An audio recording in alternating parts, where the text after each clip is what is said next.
আমার ক্লাস নাই না? কিন্তু বসেন কেন?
আসসালামু আলাইকুম 25। সবাই কেমন আছো?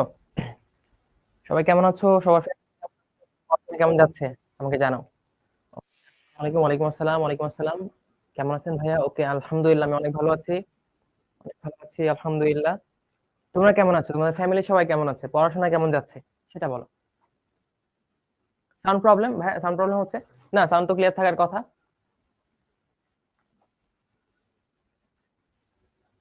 বলছে ভাই আপনার ঠান্ডা লাগছে? হ্যাঁ, ঠান্ডার সময় একটু ঠান্ডা লাগতে পারে, এটা স্বাভাবিক। অল ক্লিয়ার, ওকে। তোমরা আমাকে শুনতে পাচ্ছ, আমাকে দেখতে পাচ্ছ, আমার পেছনে স্মার্ট বোর্ড দেখতে পাচ্ছ। তো আজকে আমরা আরেকটি ইম্পর্টেন্ট টপিক পড়তে আসছি, সেল কেমিস্ট্রি বা কোষ রসায়নের, তাই না? আমাদের খুবই ইম্পর্টেন্ট চ্যাপ্টার, খুবই ইনফরমেটিভ চ্যাপ্টার, খুবই একটা কনসেপচুয়াল চ্যাপ্টার সেল কেমিস্ট্রি। এই সেল কেমিস্ট্রি আমরা অগ্রসর হচ্ছি আস্তে আস্তে। হোপফুলি আমরা সবকিছু বুঝতে পারছি। আমরা গ্লুকোজ পড়েছিলাম, কিভাবে গ্লুকোজ সেটা পড়েছিলাম, পলিস্যাকারাইড গুলা পড়েছি, ঠিক আছে। আমরা অ্যামাইনো অ্যাসিড পড়েছি, আমরা প্রোটিন পড়েছি। আজকে আমরা পড়বো হচ্ছে লিপিড। সবকিছু তো আমাদের ক্লিয়ার, তাই না? এখন হচ্ছে ভাইয়া K74 মানে কি? K74 হচ্ছে, আমি একটু বুঝাই দিই। ধরো ঢাকা মেডিকেল কলেজ যখন যাত্রা শুরু করে, wait a minute, just wait a minute.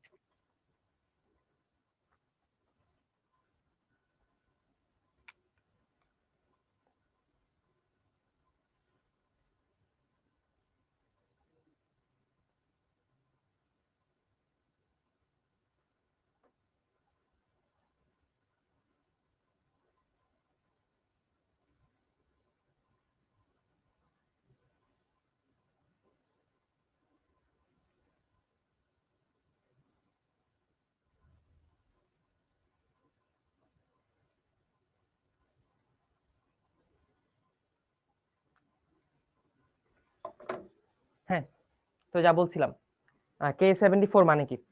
আমাদের K74 বেসিক্যালি, আমি যে ঢাকা মেডিকেল কলেজে পড়ি, আমাদের ব্যাচের নম্বর হচ্ছে K74।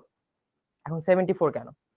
1946 সালে যখন ঢাকা মেডিকেল কলেজ যাত্রা শুরু করে বাংলাদেশে, তখন এটি প্রথম কয়েকটা ব্যাচ ছিল, সেগুলো কলকাতা মেডিকেল থেকে আসে। কলকাতা মেডিকেল থেকে মোটামুটি এখানে রিপ্লেস করা হয়, বুঝতে পারছো? তো এই যে কলকাতা মেডিকেল কলেজ থেকে, যেটা কলকাতার হচ্ছে কে, এটা হচ্ছে আমার কে নামের রহস্য, বা K74 নামের শানে নজুল, ঠিক আছে, ব্যাকগ্রাউন্ড, বুঝতে পারছো? তো সোজা কথায় K70 হচ্ছে ভাইয়ার ব্যাচের নাম। ঢাকা মেডিকেল কলেজে ভাইয়া 74 ব্যাচের স্টুডেন্ট। আর এখন রানিং হচ্ছে K80 ব্যাচ, বুঝতে পারছো? আর তোমরা যদি ঢাকা মেডিকেলে পড়ার সুযোগ পাও ইনশাল্লাহ, তখন তোমরা প্রবাবলি হবে K82, মানে ভাইয়ার থেকে প্রায় 8 বছরের জুনিয়র। ওকে, আমরা ক্লাস করা শুরু করি। এই হচ্ছে ভাই, সরকারি ডাক্তার হতে হলে কি করতে হয়? প্রথমত তোমাকে তোমার লেভেল থেকে পড়াশোনা করতে হবে, পড়াশোনায় এইচএসসি তে GPA 5 এনশিওর করতে হবে। তারপর মেডিকেল টেস্টে ভালো করে একটা সরকারি মেডিকেল বা যে কোনো মেডিকেলে চান্স পেতে হবে। এবং মেডিকেল পাশ করার পর, এমবিবিএস পাশ করার পর, ইন্টার্নশিপ কমপ্লিট করার পর তুমি বিসিএস দিতে হবে তোমাকে। দেন বিসিএস ক্যাডার হলে তুমি সরকারি ডাক্তার হবে। আর অবশ্যই সেটা হেলথ ক্যাডারে বিসিএস দিতে হবে, বিসিএস হতে হবে তোমার, বুঝতে পারছো? আচ্ছা ভাই, কমেন্ট অফ করে দেই। আমরা আজকে লিপিড পড়া শুরু করব, ঠিক আছে। আমি যেসব জিনিস বোঝানোর কথা সেগুলো বুঝিয়ে দিব, আর যেগুলো মুখস্থ কিভাবে মনে রাখার কথা সেটা একটু অল্প করে বলে দিয়ে আমরা সেগুলো স্কিপ করব, তাই না? যেগুলো মুখস্থ করা লাগবে, লাইন টু লাইন লাগবে, সেগুলো আমরা বুঝিয়ে দিয়ে মোটামুটি এখান থেকে চলে যাব। বাট যেগুলো কনসেপ্টুয়ালি ভেরি স্ট্রং হতে হবে, সেখানে আমরা কোনো ছাড় দিব না। কমেন্ট অফ করে দেন ভাই। ওকে, আমরা লিপিড বা স্নেহ জাতীয় পদার্থ এবং লিপিডের শ্রেণী বিভাগ। লাস্ট একটা কথা আছে লিপিড প্রোফাইল। যেমন তোমার ফেসবুকে একটা প্রোফাইল আছে, তোমার পরিচয় বহন করে, ঠিক তোমার বডিতেও কি কি লিপিড আছে সেটা জানতে হলে ওই লিপিড প্রোফাইল দরকার। আমার বডিতে এই লিপিড এত পরিমাণ আছে, ঠিক আছে, বা আমার এতজন ফলোয়ার আছে, হ্যাঁ, আমি এতজনকে ফলো করি। এই টাইপের জিনিসগুলো, যে লিপিড প্রোফাইল বানাচ্ছে, লিপিড কতটুকু আছে বডিতে, কোন টাইপের লিপিড কতটুকু আছে, সেটার একটা কমপ্লিট মেজারমেন্ট, একটা টোটাল ক্যালকুলেশন বলতে পারে, সেটা হচ্ছে লিপিড প্রোফাইল। আচ্ছা, আমরা দেখবো সবকিছুই। আমরা আগে টপিকে চলে যাই। লিপিড বা স্নেহ বা তেল জাতীয় পদার্থ, তো এটা নাম শুনলেই তোমার চোখের সামনে সয়াবিন তেল, নারকেল তেল, বাটার খাও, মাখন খাও অনেকে, তাই না? ঘি, এগুলা ভেসে ওঠে। তো এগুলো আমরা কয়েকটা ছবি দিলাম, জাস্ট। অনেকে আবার খেতে চলে যায় অনেকগুলো ছবি দেখে, হ্যাঁ, যে এগুলো ছবি দেখে আমার ক্ষুধা লাগছে, খাই গিয়ে। কারণ মাঝে মাঝে খাবারের ছবি হচ্ছে ক্ষুধার উদ্রেক করে, ক্ষুধার স্টিমুলেশন দেয়। তো এটা করা যাবে না, ক্লাসে থাকতে হবে। যাই হোক, এখন আমরা চলে যাই লিপিড অ্যাকচুয়ালি কি। লিপিড হচ্ছে তোমার একটা অ্যাস্টার। লিপিড হচ্ছে একটা এস্টার। তোমরা যৌগ যৌগে পড়েছো এস্টার, এস্টার মূলক। এস্টার কিভাবে তৈরি হয়? এস্টারিফিকেশন রিঅ্যাকশনের মাধ্যমে তৈরি হয়। তাহলে এস্টারিফিকেশনটা কি অ্যাকচুয়ালি? এস্টারিফিকেশন হচ্ছে একটা অ্যাসিড আর একটা অ্যালকোহল, একটা অ্যাসিড আর অ্যালকোহল এদের মধ্যে বিক্রিয়া হবে, বিক্রিয়া হয়ে এক অণু পানি চলে যাবে, এক অণু পানি চলে যাবে, মানে এক অণু পানি তৈরি হলো প্লাস এস্টার তৈরি হবে। ঠিক আছে, এটা হচ্ছে এস্টারিফিকেশন রিঅ্যাকশন। তোমরা যখন অর্গানিক কেমিস্ট্রি পড়বে তখন সেখানে আরো ভালো করে পড়বে। তো লিপিড হচ্ছে একটা এস্টার, যেটা ফ্যাটি অ্যাসিড এবং গ্লিসারল অথবা অ্যালকোহল। আর গ্লিসারল অ্যালকোহল সবগুলাতেই তুমি দেখবা OH মূলকটা আছে, এই জন্য এগুলো সব হচ্ছে অ্যালকোহল। এর মধ্যে অ্যালকোহল অনেক টাইপের হয় তোমরা জানো। একটা হচ্ছে মনোহাইড্রিক অ্যালকোহল, যেখানে একটা OH থাকে। আর একটা হচ্ছে পলিহাইড্রিক অ্যালকোহল, যেখানে তার কার্যকরী মূলক OH-টা একের অধিক, অর্থাৎ 2, 3, 4 ইত্যাদি থাকতে পারে। অর্থাৎ ইন এ ওয়ার্ড আমি যদি বলি, অ্যাসিডের সাথে যখন অ্যালকোহলের বিক্রিয়া ঘটবে, অ্যাসিডের সাথে অ্যালকোহলের বিক্রিয়া ঘটবে, তারা একটা এস্টার তৈরি করবে। আর লিপিড হচ্ছে ওই এস্টার জাতীয় কেমিক্যাল একটা কম্পাউন্ড। আচ্ছা, এইখানে দেখো গ্লিসারল আছে, কি আছে? গ্লিসারল আছে। গ্লিসারলের সংকেত যদি তুমি দেখো, গ্লিসারল হচ্ছে 3টা OH মূলক থাকে, 3টা OH মূলক থাকে। ঠিক আছে, ওকে। এখানে আমি একটা দিয়েছি এস্টারিফিকেশন রিঅ্যাকশনটা দেখানোর জন্য তোমাকে, ইথানোয়িক অ্যাসিড আর হচ্ছে প্রোপানল। প্রোপানল হচ্ছে তোমার একটা অ্যালকোহল, আর এটা তো একটা, এখান থেকে কি তৈরি হয়েছে? প্রোপাইল ইথানয়েড, প্রোপাইল ইথানয়েড, যেটা একটা এস্টার। ঠিক এমন ভাবেই গ্লিসারল বা অ্যালকোহলের সাথে যখন ফ্যাটি অ্যাসিড দিব, যখন ফ্যাটি অ্যাসিড দিব, তখন আমি পাবো হচ্ছে আমার ট্রাইগ্লিসারাইড, ট্রাইগ্লিসারাইড, যেটার নাম হচ্ছে তোমার লিপিড বলছি আমরা, যেটাকে আমরা বলছি লিপিড।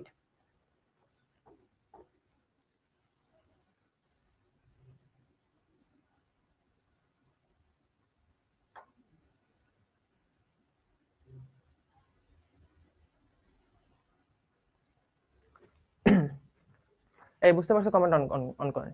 লিপিড অ্যাকচুয়ালি কি, সংজ্ঞাটা বুঝতে হবে, সংজ্ঞাটা বুঝতে হবে। আমি আবার বলছি, লিপিড হচ্ছে একটা কেমিক্যাল কম্পাউন্ড। ঠিক আছে, ওই কেমিক্যাল কম্পাউন্ডটা কিসের মাধ্যমে তৈরি হয়? একটা রিঅ্যাকশন, যেটা অ্যাসিডিফিকেশন রিঅ্যাকশন বলে। আচ্ছা, ওই অ্যাসিডিফিকেশন রিঅ্যাকশনে কি তৈরি হবে? এস্টার তৈরি হয়, যেটাকে আমরা লিপিড বলছি। আর ওই রিঅ্যাকশনে রিএজেন্ট কারা থাকবে? বিকারক কারা থাকবে? বিকারক থাকবে গ্লিসারল বা অ্যালকোহল, অর্থাৎ আমি বলেছি গ্লিসারল হচ্ছে একটা alcohol, but polyhydric alcohol, polyhydric alcohol. Poly মানে কি বলতো? অনেকগুলা। আর হাইড্রিক আসছে হাইড্রোক্সিল থেকে। অর্থাৎ অ্যালকোহল দুই ধরনের হয়। তোমরা জানো অ্যালকোহল আমি বলি কাদের? যেসব জৈব যৌগে আলটিমেটলি OH কার্যকরীমূলক থাকে, ওদের আমরা অ্যালকোহল বলি, তাই না? আচ্ছা, এখন একটা OH কার্যকরীমূলক থাকলেই তো অ্যালকোহল।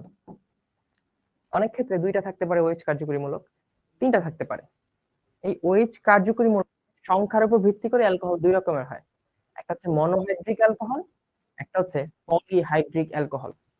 ঠিক আছে, যখন OH মূলক একটা থাকবে তখন হচ্ছে মনোহাইড্রিক অ্যালকোহল, যখন OH মূলক 2টা থাকবে তখন হচ্ছে তোমার পলিহাইড্রিক অ্যালকোহল, অথবা 3টা থাকবে তখন পলিহাইড্রিক অ্যালকোহল। বুঝতে পারছো? তো এস্টার বা লিপিডটা হচ্ছে বেসিক্যালি এই অ্যালকোহল, সেটা হতে পারে মনোহাইড্রিক, হতে পারে পলিহাইড্রিক, এর সাথে একটা ফ্যাটি অ্যাসিড। ঠিক আছে, একটা অ্যাসিড, জৈব যৌগ, জৈব অ্যাসিড, তার রিঅ্যাকশনে তৈরিকৃত একটা এস্টারই হচ্ছে আমার লিপিড। বুঝতে পারছো? যেখানে কার্বন থাকবে। ঠিক আছে, কারণ অ্যালকোহলে তো কার্বন থাকে, তাই না? গ্লিসারলটা যদি আঁকি, গ্লিসারলটা কেমন দেখতে বলো তো? গ্লিসারলটা হচ্ছে এরকম, CH2OH, CHOH, আবার হচ্ছে তোমার CH2OH, এই হচ্ছে গ্লিসারল। আর যে কোনো একটা ফ্যাটি অ্যাসিড। তোমরা স্টিয়ারিক অ্যাসিড নাম পড়েছো? তোমরা বাচ্চাগুলো যখন এসএসসি তে পড়তা, তখন যখন সাবান পড়েছো, সোডিয়াম স্টিয়ারেট, এগুলো পড়ছো না? Sodium stearate. তো এখানে স্টিয়ারিক অ্যাসিড তোমার পড়ার কথা। স্টিয়ারিক অ্যাসিড কি ছিল বলো তো? C17H35COH, এটা ছিল স্টিয়ারিক অ্যাসিড। ঠিক আছে, এই যে একটা অ্যালকোহল যেটা হচ্ছে গ্লিসারল আমি লিখলাম, পলিহাইড্রিক অ্যালকোহল, এবং একটা ফ্যাটি অ্যাসিড যেটা হচ্ছে স্টিয়ারিক অ্যাসিড, এদের রিঅ্যাকশনে যে যৌগটা উৎপন্ন হবে সেটা হবে এস্টার হবে। কি হবে? এস্টার হবে। কি উৎপন্ন হবে দেখো, আমি বলেছিলাম এই এস্টারিফিকেশন রিঅ্যাকশনের মধ্যে এক অণু পানি চলে যাবে। তাহলে এক অণু পানি কোত্থেকে যাবে বলো? এক অণু পানি যাবে তোমার এই যে হাইড্রোক্সিল মূলকগুলো আছে এবং OH মূলকগুলো আছে, এখান থেকে এক অণু পানি চলে যাবে, এখান থেকে এক অণু পানি চলে যাবে। তখন যে যৌগটা পাবো সেটা হচ্ছে তোমার ট্রাইগ্লিসারাইড, আমরা এভাবে লিখতেছি। ঠিক আছে, টিজি, ট্রাইগ্লিসারাইড, যেটা একটা লিপিড, যেটা হচ্ছে একটা লিপিড। তাহলে এই দেখো OH মূলক আছে, that's what is alcohol. Acid মূলক আছে, এটা হচ্ছে জৈব অ্যাসিড বা ফ্যাটি অ্যাসিড। ঠিক আছে, এই অ্যালকোহল হতে পারে মনোহাইড্রিক, হতে পারে পলিহাইড্রিক, এবং অ্যাসিডের রিঅ্যাকশনে যে যৌগটা পাচ্ছ সেটা হচ্ছে লিপিড বা সেটা হচ্ছে এস্টার। ঠিক আছে, অর্থাৎ আমি বলতে পারি লিপিড রাসায়নিকভাবে একটি এস্টার মূলক যুক্ত যৌগ। এখন বুঝছো?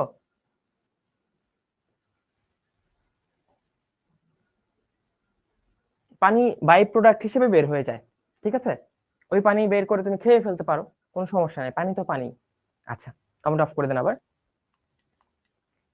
আচ্ছা, এই দেখো আমাদের সংজ্ঞা চলে আসছে। ফসফোলিপিড, গ্লিসারল এবং ফ্যাটি অ্যাসিডের এগুলা বাদ দাও, আমি এটা মুছে দিচ্ছি। তোমরা তো বুঝছো এটা, তাই না? আমি এটা মুছে দিচ্ছি, আমাদের লেখাগুলা একটু ঢেকে যাচ্ছে। এমন তোমরা পরে কমেন্টে বলো, ভাইয়া আপনি লেখার উপরে লেখেন, আমরা বুঝি না। কিন্তু লিখি তো তোমাদের বোঝানোর জন্যই। ওইসব যা লেখা থাকে, তুমি যদি আমার ক্লাস করো, স্লাইডে যা লেখা থাকে, ইনফ্যাক্ট বইয়ে যা লেখা থাকে, সব তুমি বুঝেই যাবা, কোনো প্যারা নেই। Just- আচ্ছা, তো আমি বলেছি লিপিড হচ্ছে একটা এস্টার, কিসের এস্টার? অ্যালকোহল এবং ফ্যাটি অ্যাসিডের এস্টার। এখানে কি থাকে বলতো? অ্যাসিড, কার্বন থাকে, তাই না? কার্বন থাকে, হাইড্রোজেন থাকে, কার্বন, হাইড্রোজেন, অক্সিজেন, এগুলো নানান জিনিসপত্র থাকে। অর্থাৎ বলতে পারি আমরা লিপিডে বেসিক্যালি থাকে হচ্ছে কার্বন, হাইড্রোজেন এবং অক্সিজেন। ঠিক আছে, এছাড়াও বিভিন্ন ধরনের লিপিডে বিভিন্ন ধরনের সাবস্টেন্স থাকতে পারে। ধরো একটা লিপিডের নাম ফসফোলিপিড, তো নামেই বুঝতে পারছো ফসফো, অর্থাৎ ওইখানে এই যে কার্বন, হাইড্রোজেন, অক্সিজেনের ছাড়াও ওই লিপিডের সাথে আরো ফসফেট গ্রুপ থাকবে, অর্থাৎ ফসফরাস থাকবে। ঠিক আছে, নাইট্রোজেন থাকবে। আবার গ্লাইকোলিপিড, যখন লিপিডের সাথে কার্বোহাইড্রেট যুক্ত হয়, আমরা পড়েছিলাম, খেয়াল করো, গ্লাইকোপ্রোটিন, কার্বোহাইড্রেট থাকতো, তখন সেটা ছিল গ্লাইকোপ্রোটিন। আর যখন লিপিডের সাথে কার্বোহাইড্রেট থাকবে তখন সেটা হবে গ্লাইকোলিপিড। তাহলে খেয়াল করো, লিপিডের সাথে যখন কার্বোহাইড্রেট থাকে, কার্বোহাইড্রেট মানে কি? সুগার, শর্করা। ঠিক আছে, ওই সুগারে কি থাকে বলতো? নাইট্রোজেনের বেজও থাকতে পারে। আচ্ছা, তো আলটিমেটলি এই সুগার, ফ্যাটি অ্যাসিড এবং নাইট্রোজেন ঘটিত বর্জ্য, নাইট্রোজেন ঘটিত পদার্থ থাকে, সেটা হচ্ছে গ্লাইকোলিপিডে। তো তুমি সোজা কথায় বলবা যে হোয়াট ইজ গ্লাইকোলিপিড? গ্লাইকোলিপিড হচ্ছে লিপিডের সাথে যখন কার্বোহাইড্রেট থাকবে, লিপিডের সাথে যখন কার্বোহাইড্রেট থাকবে। আচ্ছা ভাই, সাউন্ড কি আসলে প্রবলেম হচ্ছে?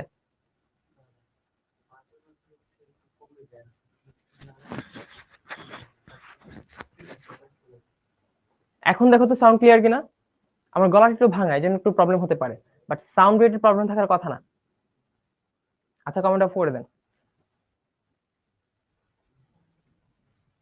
ওকে, সাউন্ড রেটের প্রবলেম হওয়ার কথা না মাই স্টুডেন্টস। ঠিক আছে, একটু মনোযোগ দাও ক্লাসে, ঠিক আছে? ক্লাসে মনোযোগ দিলেই আমরা বুঝতে পারবো। সামান্য প্রবলেম, আমরা কি শিখেছি, আমরা কি বলেছিলাম আমার ক্লাসের শুরুতেই, আমার তোমাদের সাথে জার্নি শুরুতে আমরা কথা দিয়েছিলাম যে এরকম প্রতিবন্ধকতায় আমরা হার মানবো না। ঠিক আছে, কোনো ভয় আমরা পাবো না, আমরা সবকিছু জয় করে পড়াশোনার চেষ্টা করব, তাই না? তো কথা রাখতে হবে। ওকে, তাহলে আমরা বলেছি বেসিক্যালি লিপিডের মেইন উপাদান হচ্ছে কার্বন, হাইড্রোজেন এবং অক্সিজেন। এছাড়াও বিভিন্ন লিপিড ভেদে বিভিন্ন রকমের উপাদান থাকতে পারে। ফসফোলিপিডে ফসফরাস থাকবে, হ্যাঁ, ফসফেট থাকে, নাইট্রোজেন থাকে। তারপর হচ্ছে তোমার গ্লাইকোলিপিডের, লিপিডের সাথে কার্বোহাইড্রেট থাকে। মোম জাতীয় জিনিসে, মোমো একটা লিপিড। ঠিক আছে, মোমো হচ্ছে একটা লিপিড। ওই ক্ষেত্রে জাস্ট ডিফারেন্সটা কি হয়? মোমের ক্ষেত্রে তুমি অ্যালকোহল ইউজ করছো, জাস্ট অ্যালকোহল, মানে মনোহাইড্রিক অ্যালকোহল ইউজ করছো, পলিহাইড্রিকটা না। যখন এই মনোহাইড্রিক অ্যালকোহল, মনো মানে কি? একটা OH সম্পন্ন অ্যালকোহল, এর সাথে ফ্যাটি অ্যাসিডের অ্যাসিডিফিকেশন রিঅ্যাকশন হয়, তখন যেটা তৈরি হয় সেটা হচ্ছে মোম বা ওয়াক্স। বুঝতে পারছো? আচ্ছা, চলো আমরা সামনের দিকে আগাই। এখন লিপিডের বৈশিষ্ট্য দেখি। লিপিড হচ্ছে বর্ণহীন, গন্ধহীন, স্বাদহীন, তার কিছু নাই। তুমি মোম খেয়ে দেখছো? কোনো স্বাদ নাই, হ্যাঁ, কিছু নাই actually. Tasteless, so colourless, tasteless and smellless বা অডরলেস। আচ্ছা, এটি পানিতে প্রায় অদ্রবণীয়। আমরা বলেছিলাম যে পানিতে কারা দ্রবণীয় হবে বলতো? পানিতে তারাই দ্রবণীয় হবে যারা হচ্ছে তোমার পোলার যৌগ, যারা হচ্ছে পোলার যৌগ। আমরা বলেছিলাম পোলার যৌগ সমূহ শুধুমাত্র পোলার দ্রাবকেই দ্রবীভূত হয়, পোলার দ্রাবকেই দ্রবীভূত হয়। আমরা বলেছিলাম লাইক dissolves like, যেটা যে টাইপে সেটা সেই টাইপের দ্রাবকে দ্রবীভূত হবে। যেমন ধর আমরা যখন ফ্রেন্ডরা মিলে একটা গ্রুপ তৈরি করি, তো খেয়াল করে দেখবা যে মোটামুটি বেসিক জিনিস দিয়ে আলটিমেটলি একটা গ্রুপের মানুষ বা একটা ফ্রেন্ড সার্কেলের মানুষ মোটামুটি একই রকম থাকে, কিছুটা ডিফারেন্স তো থাকবেই। অর্থাৎ ঠিক এরকম নেচারের মধ্যেও ঠিক এই কাহিনী ঘটে, যে টাইপের তার সাথে গিয়ে সে দ্রবীভূত হয়। তো যেহেতু লিপিড হচ্ছে অপোলার, যেহেতু লিপিড হচ্ছে তোমার অপোলার, অ্যাপোলার, তার মধ্যে কোনো পোলার মানে কি ভাইয়া কি বলছিল? পোলার মানে ভাইয়া বলছিল একটা যৌগে এক প্রান্তে পজিটিভ, আরেক প্রান্তে নেগেটিভ। এই যে একটা ঘটনা, এক প্রান্তে পজিটিভ থাকে আরেক প্রান্তে নেগেটিভ থাকে, ভাইয়া কি বলেছিল? পোলারিটি। ঠিক আছে? আর যাদের পোলারিটি আছে তারা হচ্ছে পোলার যৌগ, কিন্তু লিপিড পোলার যৌগ না। তার মানে লিপিড কখনোই পোলার দ্রাবক পানিতে দ্রবীভূত হবে না। তাহলে দেখো প্রায় অদ্রবণীয়, মোটামুটি অদ্রবণীয় বলতে পারো। আচ্ছা, দেন কি আছে? এটা অপোলার, তাহলে বলেছি যে যে টাইপের সে টাইপের দ্রাবকে দ্রবীভূত হবে। তাহলে লিপিড যেহেতু অপোলার, তাহলে সেটা অপোলার দ্রাবক। আমরা গত ক্লাসে বলেছিলাম জৈব দ্রাবক গুলা, জৈব দ্রাবক সমূহ হচ্ছে অপোলার দ্রাবক। তাহলে দেখো জৈব দ্রাবক কি? ইথার, ঠিক আছে, alcohol, benzene, chloroform, acetone. Acetone হচ্ছে সব থেকে বেশি ব্যবহৃত দ্রাবক, সব থেকে বেশি ব্যবহৃত জৈব দ্রাবক হচ্ছে তোমার অ্যাসিটোন বা একটা কিটোন, বুঝতে পারছো? পেট্রোলিয়াম ইত্যাদি অজৈব দ্রাবকে লিপিডটা দ্রবণীয় হবে, কারণ লিপিড হচ্ছে এক ধরনের অপোলার যৌগ, আর জৈব দ্রাবক সমূহ হচ্ছে তোমার অপোলার দ্রাবক। ফ্যাটি অ্যাসিডের এস্টার আমরা অলরেডি বলে ফেলেছি, এস্টার কি? এই ফ্যাটি অ্যাসিডের সাথে যখন একটা অ্যালকোহল, এটা হতে পারে মনোহাইড্রিক, হতে পারে পলিহাইড্রিক, হতে পারে নরমাল অ্যালকোহল, হতে পারে গ্লিসারল, তখন যে এস্টারটা হয় সেটা হচ্ছে আমার লিপিড। লিপিড পানির চেয়ে হালকা, তেল পানিতে ভাসে, সবাই জানো তেল চর্বি হচ্ছে লিপিড, তাহলে অবশ্যই পানি থেকে হালকা হবে, তাই না? তুমি সাঁতার না জানো, তোমাকে যদি পানিতে ফেলে দেই তুমি তো পানির মধ্যে বেশি থাকবে না, ভরার পরে ভেসে উঠতে পারো, but before that you will sink. অর্থাৎ যেটা পানি থেকে ভারী সে বস্তুটা পানিতে ডুবে যায়। তো লিপিড যেহেতু পানির চেয়ে হালকা, অর্থাৎ তার আপেক্ষিক গুরুত্ব পানির থেকে কম, তাই সে পানিতে ভাসবে। আচ্ছা, হাইড্রোলাইসিস আমরা গত ক্লাসে বলেছিলাম। হাইড্রোলাইসিস মানে কি বলতো? পানির সাহায্যে ব্রেকডাউন, মানে ভাঙা, ঠিক আছে? That is breaking something with the help of water, that is called hydrolysis. Lysis মানে হচ্ছে ভাঙা বা বিদীর্ণ করা। ওকে, তাহলে অ্যাসিড এবং গ্লিসারল এই দুটোকে মিশিয়ে পেয়েছিলে একটা লিপিড, তাহলে লিপিডকে ভেঙে, তাহলে তার উপাদান সমূহ সে ভেঙে যাবে, তার উপাদান সমূহ আবার সে বিন্যস্ত হয়ে যাবে। অর্থাৎ লিপিডকে যখন আমি হাইড্রোলাইসিস করব বা ভাঙবো পানির সাহায্যে, তখন সেটা আবার ফ্যাটি অ্যাসিড এবং গ্লিসারলে পরিণত হবে। আচ্ছা, আণবিক ওজন বৃদ্ধির সাথে সাথে গলনাঙ্ক বৃদ্ধি পায়, এটাই স্বাভাবিক, তাই না? ধরো তুমি একটা 12 কার্বন বিশিষ্ট লিপিড লিখলা, তারপরে 18 কার্বন বিশিষ্ট লিপিড লিখলা। যেখানে 18টা কার্বন, সেখানে কার্বন হাইড্রোজেনের বন্ড বেশি। বেশি বন্ড মানে তোমার এটাকে গলাতে হলে বেশি বন্ধন ভাঙতে হবে, অর্থাৎ বেশি তাপ প্রয়োগ করতে হবে। অর্থাৎ যত বেশি কার্বন সংখ্যা বাড়বে তার গলনাঙ্ক তত বৃদ্ধি পাবে। আর কার্বন বাড়া মানে তোমার ভর বাড়া, কার্বন বাড়ছে, একটা কার্বন যোগ হচ্ছে মানে 12 করে বেড়ে যাচ্ছে ভর, অর্থাৎ ওজন বাড়ছে, গলনাঙ্ক বৃদ্ধি পাচ্ছে। ঠিক তোমরা অ্যালকেন পড়েছিলে তাই না? অ্যালকেন পড়েছিলে, মিথেন, ইথেন, তারপর হচ্ছে তোমার প্রোপেন, বিউটেন। বিউটেন ছিল তোমার গ্যাসীয়, তারপর আস্তে আস্তে লিকুইড হওয়া শুরু করলো। তারপর উচ্চতর অ্যালকেন গুলো যেখানে কার্বন সংখ্যা অনেক বেশি, অর্থাৎ তার ভর সমূহ বেশি, তখন সেগুলা কঠিন হওয়া শুরু করলো, তাই না? তো আমরা ইট মেক সেন্স যে এই বৈশিষ্ট্যটা আলটিমেটলি আণবিক ওজন বৃদ্ধির সাথে সাথে কি হয়? বন্ধন বাড়তে থাকে, বন্ধন ভাঙার জন্য শক্তি বেশি দরকার লাগে, এই জন্য বেশি তাপমাত্রায় পৌঁছাতে হয়। That means the boiling increases, melting, গলনাঙ্ক, মেল্টিং পয়েন্ট ইনক্রিজেস। আর দেখো এক একটার এক এক রকম। তুমি যে কি বলে 12 কার্বন বিশিষ্টর ক্ষেত্রে গলনাঙ্ক যেমন হবে, 18তে তেমন হবে না, একটু বেশি হবে, 19 তার থেকে বেশি হবে। বা যদি 6 কার্বনে চলে আসি আরো কম হয়ে যাবে, অর্থাৎ কোনো স্পেসিফিক গলনাঙ্ক তাদের নেই। আচ্ছা, এখন লিপিড আমরা চিনবো কি হবে? লিপিড চিনার জন্য আমি একটা রিয়েজেন্ট ইউজ করতে পারি যার নাম সুদান 3। সুদান 3 এই রিয়েজেন্টটা বা বিকারকটা যখন আমি ইউজ করি, তখন লিপিড এই রিয়েজেন্টের সাথে দ্রবণ তৈরি করে লাল একটা উৎপন্ন করে, লাল বর্ণ দেয়, লাল বর্ণ ধারণ করে। অর্থাৎ যখনই আমি একটা সুদান্ত্রী বিকারক দিব, যদি ওই যৌগটা লিপিড হয় তখন সেটা লাল বর্ণ ধারণ করবে। এটা খুবই important for medical admission test, very important. Okay, আচ্ছা, এখন তোমরা এটা খেয়াল করেছো যে এখন শীতকালে যারা নারকেল তেল দাও খেয়াল করবা যে নারকেল তেলটা বসে যায়, নারকেল তেল বসে যায়। আবার তুমি রান্নাঘরে দেখবা গিয়ে তোমার আম্মু যে সয়াবিন তেল দিয়ে রান্না করে, সেটা কিন্তু ওই নারকেল তেলের মতো শক্ত হয়ে বসে যাবে না। ঠিক আছে, অর্থাৎ এক একটা এক একটা তোমার গলনাঙ্ক থাকে। তো যেসব লিপিড স্বাভাবিক তাপমাত্রায় ধরো 20 ডিগ্রি সেলসিয়াস তাপমাত্রায় কঠিন থাকে, সেগুলোকে একটা নামে ডাকা হয়, আমরা একটু পরে দেখব। আবার নর্মালি 20 ডিগ্রি সেলসিয়াস তাপমাত্রায় তরল হয়ে যায়, ঠিক আছে, সেইগুলাকে আমরা আলাদা নামে ডাকি। তো মাথায় রাখবা তেল তরল। তো যেসব লিপিড 20 ডিগ্রি সেলসিয়াস তাপমাত্রায় তরল হিসেবে থাকবে সেগুলো হচ্ছে তোমার তৈল।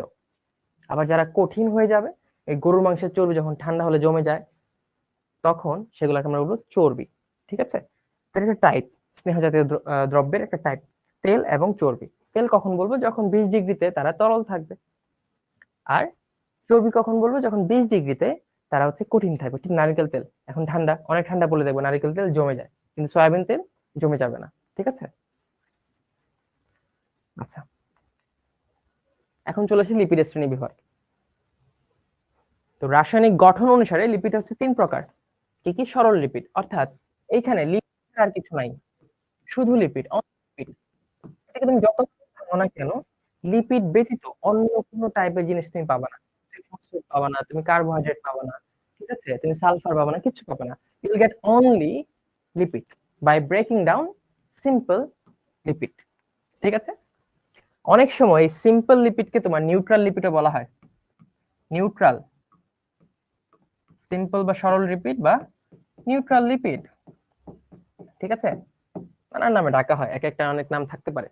আচ্ছা, তারপরে কি? এই সরল লিপিড 2 ধরনের হয়, একটা হচ্ছে স্নেহদ্রব্য, একটা হচ্ছে মোম। তো ভাই এটা 2টা নাম কেন? যখন, খুব ভালো করে খেয়াল করো, ফ্যাটি অ্যাসিডের সাথে গ্লিসারল হয়, গ্লিসারল অর্থাৎ কি বলেছিলাম, গ্লিসারলে OH মূলক একের অধিক থাকে, অর্থাৎ 3টা থাকে, পলিহাইড্রিক অ্যালকোহল। অর্থাৎ ফ্যাটি অ্যাসিডের সাথে যখন এরকম পলিহাইড্রিক অ্যালকোহল মিলে এস্টার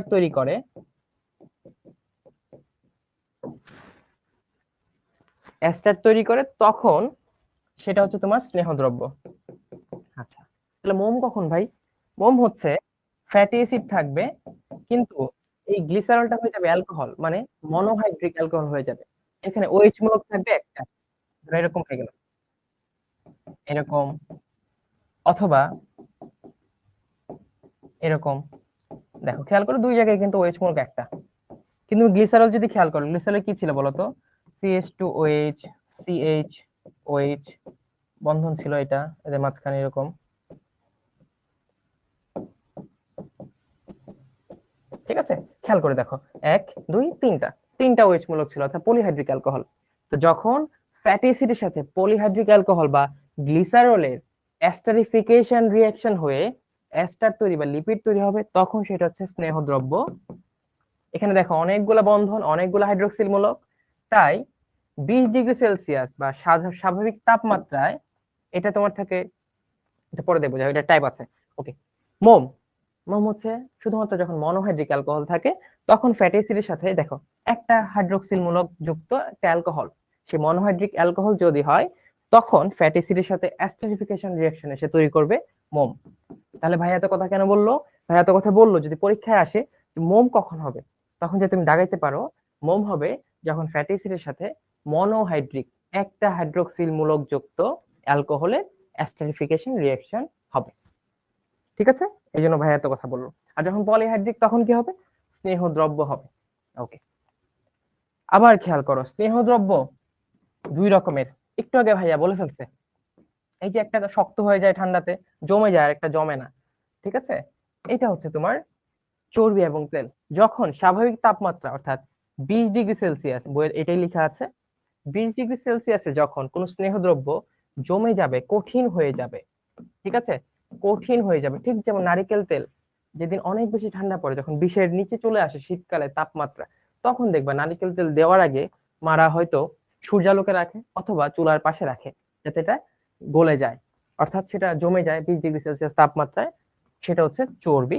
আবার যেটা এই কক্ষ তাপমাত্রা, নট আবার তোমার কেমিস্ট্রির সাথে মিলাবা না, হ্যাঁ, স্বাভাবিক তাপমাত্রা 20°C যেটা লিকুইড বা তরল থাকে, তরল তেল, সেটা হচ্ছে তোমার তেল। 20°তে তারা তরল থাকে। ওকে, আচ্ছা, তারপরে আমরা চলে যাই যৌগিক লিপিড।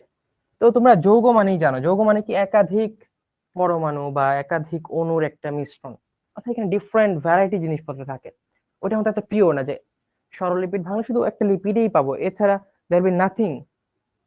বাট যৌগিক কি হবে, তো লিপিডও থাকবে, তার সাথে অন্যান্য জিনিসপত্র থাকতে পারে, এই জন্যই তো যৌগিক। ঠিক আছে, ওকে, চলো আসো দেখি। তার মানে যৌগিক লিপিড হচ্ছে যেটাকে ভাঙলে লিপিড ছাড়াও অন্যান্য দ্রব্য পাওয়া যাবে। ঠিক খেয়াল করো, আমরা পড়েছিলাম ফসফোলিপিড, যেখানে লিপিড ছাড়াও ছিল ফসফেট। আমরা পড়েছিলাম গ্লাইকোলিপিড, যেখানে লিপিড ছাড়াও ছিল কার্বোহাইড্রেট। অর্থাৎ অলিপিড জাতীয় জিনিসও তুমি পাবা, তারা হচ্ছে যৌগিক লিপিড। ওকে, আবার দেখো যৌগিক লিপিড অনেকগুলো টাইপ আছে, টাইপগুলো অলরেডি আমরা জানি। একটা হচ্ছে ফসফোলিপিড, কি হবে, লিপিড তো আছেই, লিপিডের সাথে ফসফো অর্থাৎ ফসফেট গ্রুপ যুক্ত থাকবে, সাথে নাইট্রোজেন থাকবে। তারপর দেখো গ্লাইকোলিপিড, এটাও তোমরা জানো, গ্লাইকোপ্রোটিনের সাথে মিলিয়ে ফেলতে পারবা, তাই না, যে গ্লাইকোপ্রোটিন ছিল প্রোটিনের সাথে কার্বোহাইড্রেট, তাহলে গ্লাইকোলিপিড কি, লিপিডের সাথে কার্বোহাইড্রেট, লিপিডের সাথে কার্বোহাইড্রেট। ঠিক আছে, ওকে। সালফোলিপিড, নামের মধ্যেই সব আছে, লিপিডের সাথে যখন সালফার থাকে, সালফার, সেটা হচ্ছে সালফোলিপিড। আচ্ছা, লিপোপ্রোটিন, দেখো লিপোপ্রোটিন অর্থাৎ যখন লিপিড প্লাস প্রোটিন একসাথে থাকবে, সেটা হচ্ছে লিপোপ্রোটিন। তার নাম থেকে আমরা সব পেরে ফেলছি।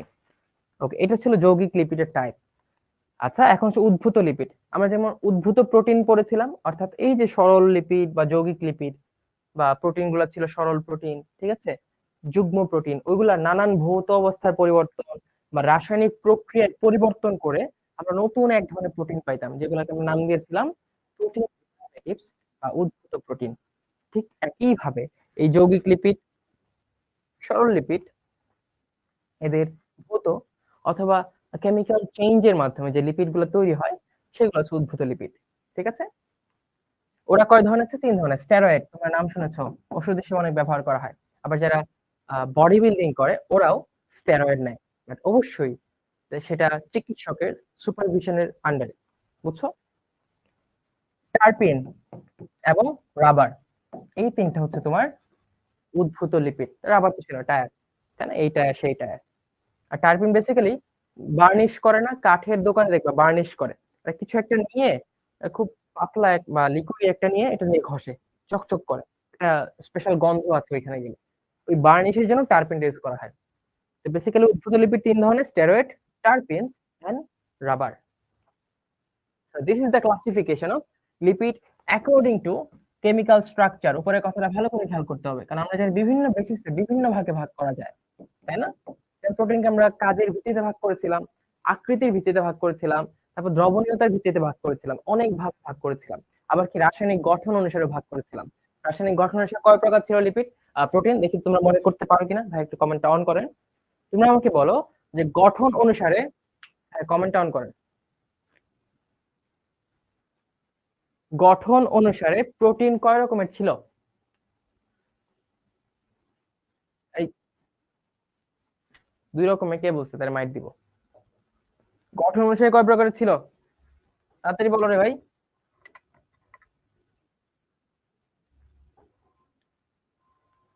যারা ভুল করতেছো খুবই হতাশ হলাম আমি। গঠন অনুসারে প্রোটিন ছিল 4 রকমের: প্রাইমারি, সেকেন্ডারি, টারশিয়ারি, কোয়াটারনারি। এই যে অনেকে ফেল করছো, পড়া নাই, ক্লাসের পড়া ক্লাসের পরে পড়ো না, হতাশ হলাম আমি, আমাকে কষ্ট দিলে তোমরা। আজকে অবশ্যই প্রোটিনটা পড়বা, সাথে লিপিডটাও পড়বা। ঠিক আছে ভাই, কমেন্ট অফ করে দেন। ওকে, এখন আমরা আরেকটা শ্রেণী বিভাগ দেখবো, ওটা ছিল রাসায়নিক গঠন, এটা হচ্ছে আণবিক গঠন। আণবিক গঠন অনুসারে লিপিড কয় প্রকার, আসো দেখি কয় প্রকার। আণবিক গঠন অনুসারে লিপিড হচ্ছে 5 প্রকার। কয় প্রকার? 5 প্রকার। একটা দেখো নিউট্রাল লিপিড, যেটাকে আমরা বলছিলাম সরল লিপিড, ঠিক আছে, বা সিম্পল লিপিড, ঠিক আছে, নিউট্রাল লিপিড অথবা সরল অথবা সিম্পল লিপিড। ফসফোলিপিড, যেটা একটা যুগ্ম প্রোটিন, কিন্তু যেহেতু ফসফেট যুক্ত হচ্ছে আণবিক গঠন আলাদা হবে, এই জন্য ফসফোলিপিড। গ্লাইকোলিপিড, আমরা জেনেছি লিপিডের সাথে কার্বোহাইড্রেট থাকে। আচ্ছা, টারপিনয়েডস এবং মোম। মোম কখন হবে? যখন মনোহাইড্রিক অর্থাৎ একটা হাইড্রোক্সিল মূলক যুক্ত অ্যালকোহলের সাথে ফ্যাটি অ্যাসিডের অ্যাস্টারিফিকেশন রিঅ্যাকশন হবে। অ্যাস্টারিফিকেশন রিঅ্যাকশন, এই কথাগুলো তোমরা অনেক পরে পড়বা সেকেন্ড ইয়ারের অর্গানিক কেমিস্ট্রি পড়ার সময়। মানে এখন থেকেই তানজিম ভাই তোমাদের এটা বলে দিচ্ছে, ঠিক আছে। অ্যালকোহল অ্যাসিড বিক্রিয়া করে অ্যাস্টার তৈরি করবে, আর এই বিক্রিয়ার নাম অ্যাস্টারিফিকেশন। এই বিক্রিয়ায় এক অণু পানি উপজাত হিসেবে তৈরি হয়ে বিক্রিয়া থেকে বের হয়ে চলে যাবে। তো নামটা মুখস্থ রাখতে হবে, মেডিকেলে কোয়েশ্চেন হবে, ঠিক আছে। যে নিচের কোনটি আণবিক গঠন অনুযায়ী লিপিডের প্রকারভেদ নয়? অপশন থাকবে ধরো A neutral lipid, B phospholipid, C glycolipid, D থাকবে ধরো সালফোলিপিড। সালফোলিপিড, তখন তোমাকে বলতে হবে এই যে সালফোলিপিড ভাইয়া, এই সালফোলিপিড কখনোই আণবিক গঠনের ভিত্তিতে ভিত্তিতে লিপিডের টাইপ নয়, ঠিক আছে, লিপিডের টাইপ নয়। এটা ফাইন্ড আউট করতে হবে। এটা ফাইন্ড আউট করলেই তুমি ডাক্তার হওয়ার পথে আরেক ধাপ এগিয়ে যাবে, ঠিক আছে। তো মাথায় রাখতে হবে এইটা হচ্ছে আমার এই 5টা আণবিক গঠনের যে লিপিডের টাইপ, এইটা না, এটা হচ্ছে একটা যুগ্ম লিপিড, এটা রাসায়নিক গঠন অনুযায়ী লিপিডের টাইপ হতে পারে। ওকে, সরল লিপিডে চলে আসে, আমরা পড়ে ফেলছি। সরল লিপিড কি? একদম সিম্পল, জাস্ট একটা তোমার ফ্যাটি অ্যাসিড থাকবে প্লাস গ্লিসারল থাকতে পারে বা মনোহাইড্রিক অ্যালকোহল থাকতে পারে, দ্যাট ইজ পলিহাইড্রিক অ্যালকোহল অথবা এম ফর মনোহাইড্রিক অ্যালকোহল। এখানে একের চেয়ে বেশি থাকবে OH, আর এখানে OH থাকবে একটা। এই মনোহাইড্রিক হলে কি তৈরি হয়? মোম তৈরি হয়, অলরেডি বলে ফেলছি আমরা। আর পলিহাইড্রিক হলে তৈরি হবে স্নেহদ্রব্য। এই স্নেহদ্রব্য হয় আবার দুই রকমের, একটা হচ্ছে চর্বি, যখন কক্ষ তাপমাত্রায় বা 20 ডিগ্রি সেলসিয়াস টেম্পারেচার এটা কঠিন থাকে তখন হচ্ছে তোমার চর্বি, আর যখন এটা তরল থাকে সেটা হচ্ছে তোমার তেল, 20 ডিগ্রি সেলসিয়াস টেম্পারেচারে, ঠিক আছে।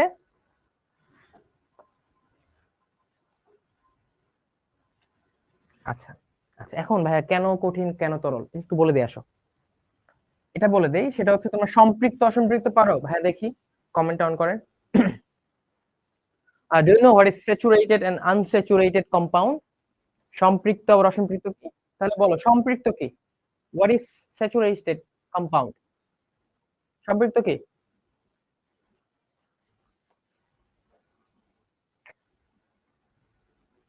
সম্পৃক্ত পারে না এখন। হ্যাঁ, মানে সম্পৃক্ত মানে কোনো ডাবল বন্ড নাই, তাই না? ভেরি গুড, ঠিক আছে, কমেন্ট অফ করে দেন। অর্থাৎ সম্পৃক্ত মানে কোনো ডাবল বন্ড নাই, সব সিঙ্গেল বন্ড। বাট অসম্পৃক্ত মানে কি? হয় দ্বিবন্ধন আছে অথবা ত্রিবন্ধন আছে। সম্পৃক্ত মানে কি? তার যত ক্যাপাসিটি সব সে বন্ধন করে ফেলছে, ঠিক আছে, কার্বনের সিঙ্গেল বন্ড হয়ে গেছে। আর ডাবল বন্ড মানে কি? সে একটা বন্ধন খুলে আরেকটা জায়গায় অ্যাড হইতে পারবে, সেটা হচ্ছে অসম্পৃক্ত। সে এখন অতৃপ্ত, সে আরো চায়, তৈরি করার ক্ষমতা তার মধ্যে আছে, সেটা হচ্ছে অসম্পৃক্ত। তো বেসিক্যালি অসম্পৃক্ত হচ্ছে ডাবল বন্ড অথবা ট্রিপল বন্ড, আর সম্পৃক্ত হচ্ছে সিঙ্গেল বন্ড, ঠিক আছে। আচ্ছা, চর্বিতে চর্বিতে সম্পৃক্ত বন্ধন থাকে, আর সম্পৃক্ত যৌগগুলো হয় চর্বি। সম্পৃক্ত ফ্যাটি অ্যাসিড গুলো থেকে চর্বি তৈরি হয়। কি তৈরি হয়? চর্বি তৈরি হয়। আর চর্বি যেহেতু কঠিন, তার বন্ধন অনেক বেশি, আর শিকল অনেক বেশি, এদের লম্বা শিকল হয়। খেয়াল করো, একটা কঠিন জিনিস, তার মধ্যে অনেক বেশি থাকবে, বন্ধন অনেক বেশি থাকবে, এই জন্য তো কঠিন হয়েছে, শক্তি হয়েছে, অনেক বন্ধন শক্তি আছে তার মধ্যে, এই জন্য সম্পৃক্ত থাকে। সিঙ্গেল বন্ড তার তো একদম চাহিদা নাই, সে একদম সম্পৃক্ত চিল ভাবে ঘুরতেছে, ঠিক আছে, এই জন্য কঠিন, সে তার বন্ধন শক্তি বেশি, তার লম্বা শিকল থাকে। আর সে 20 ডিগ্রিতে কি হয়? কঠিন হয়।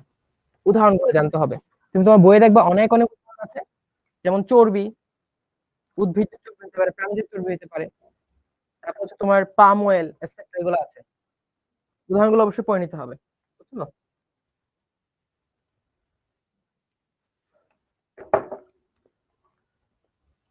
আবার বলছি চর্বি কারা কঠিন, কততে 20-এ, ওরা সম্পৃক্ত, ওরা লম্বা। তাহলে তেল কিভাবে উল্টা হবে, 20-এ তরল, এরা অসম্পৃক্ত,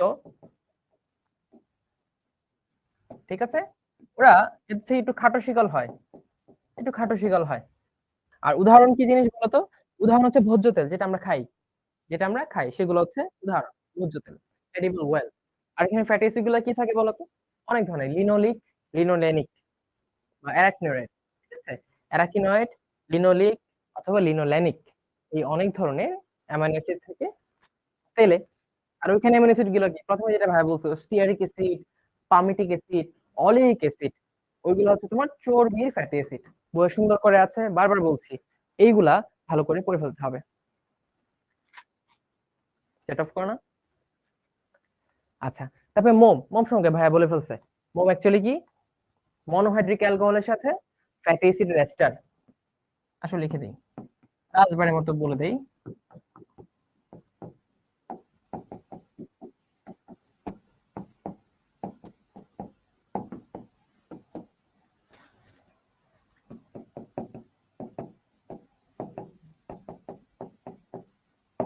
ওকে, আমাদের সরললিপিড গেল।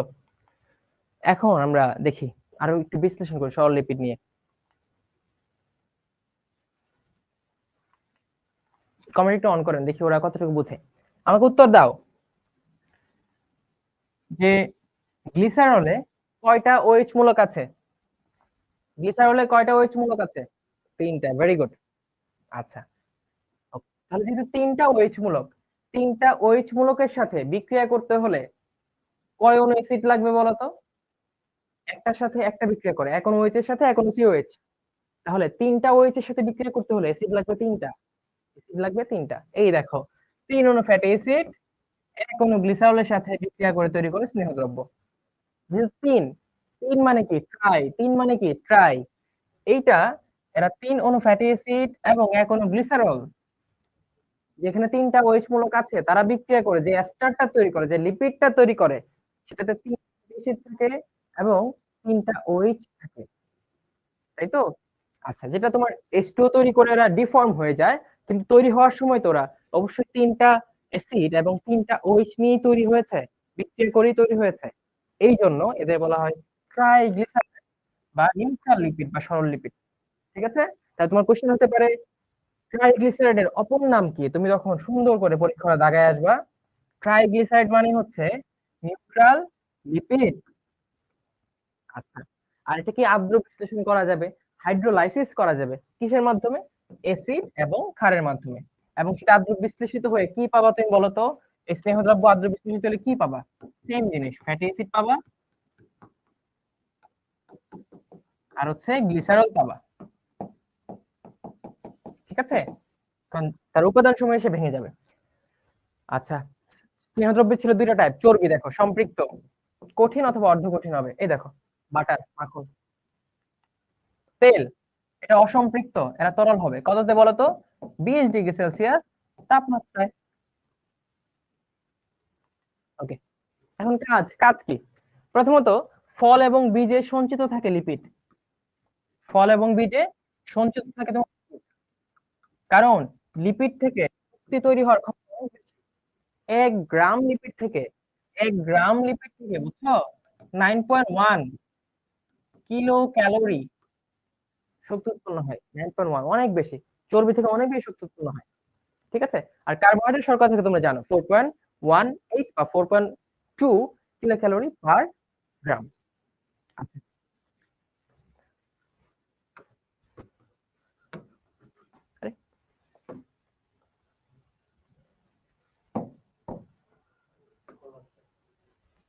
ওকে, তাহলে এরা বীজে থেকে কি করবে, বীজের অঙ্কুরোদ্গমের সময় তখন তার পাতা থাকে না, সে খাবার তৈরি করতে পারবে না, তখন ওই যে লিপিডটা সঞ্চিত থাকবে, ওইটা আলটিমেটলি শক্তি উৎপন্ন করবে, তার গজানো পর্যন্ত, চারা গজানো পর্যন্ত, পাতা উৎপন্ন হওয়া পর্যন্ত আলটিমেটলি সেটাকে শক্তি সাপ্লাই দিবে কে, লিপিড।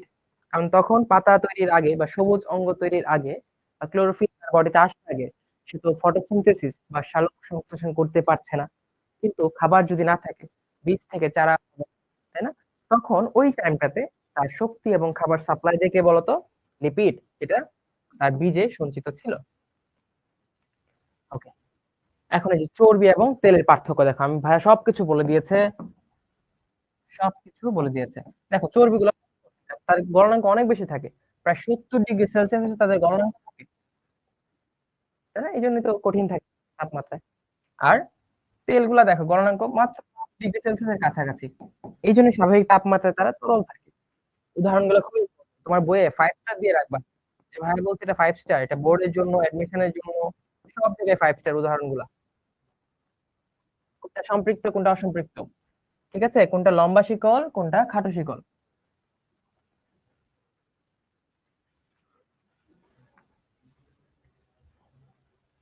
এই যে কোশ্চেন চলে আসছে, তাদের আনসার দাও। পোল ক্রিয়েট করুন ভাই, আনসার আছে, তাদের আনসার করো।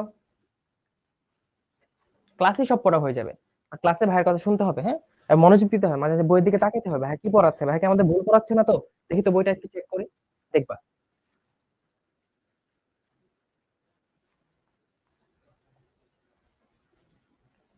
ফাস্ট ফাস্ট, তোমাদের অনেক কিছু পড়তে হবে, তাড়াতাড়ি পড়তে হবে, তাড়াতাড়ি আনসার করো।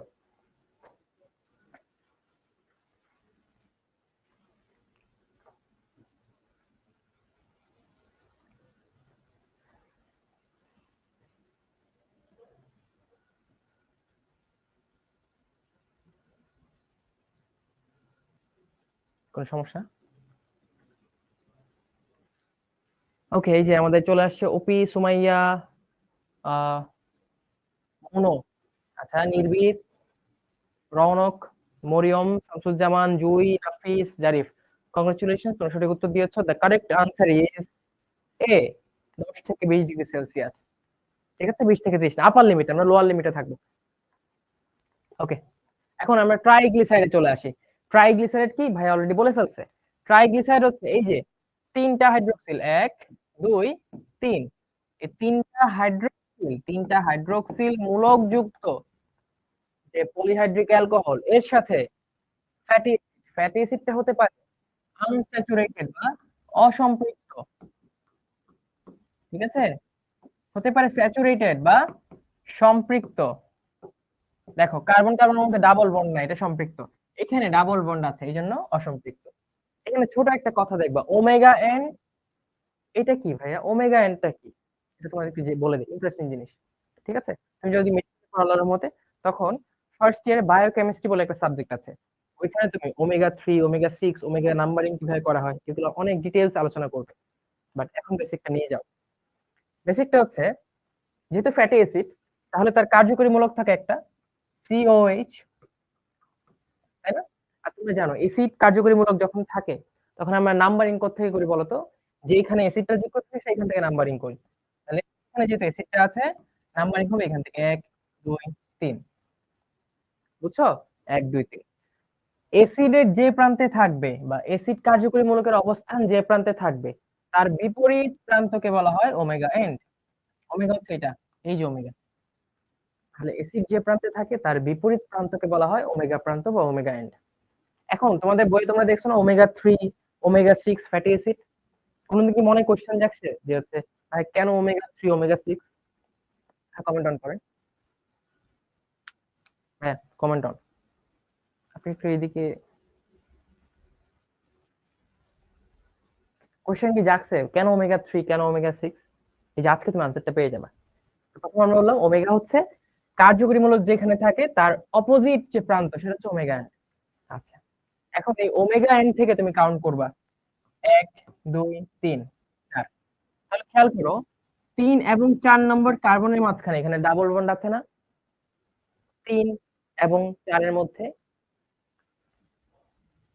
আচ্ছা ডাবল বন্ড আছে।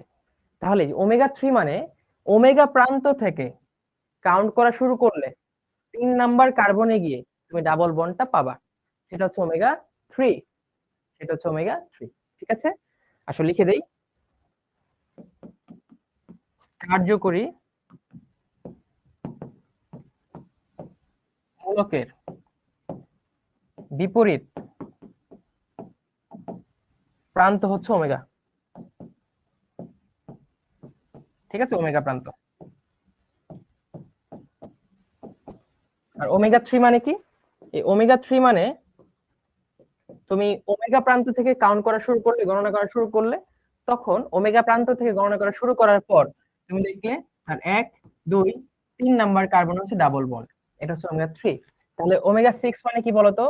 ওমেগা 6 মানে ওমেগা প্রান্ত থেকে নাম্বারিং করলে 6 নাম্বার কার্বনে ডাবল বন্ড পাবো, অর্থাৎ ডাবল বন্ডটা হবে 6 এবং 7 এর মাঝখানে।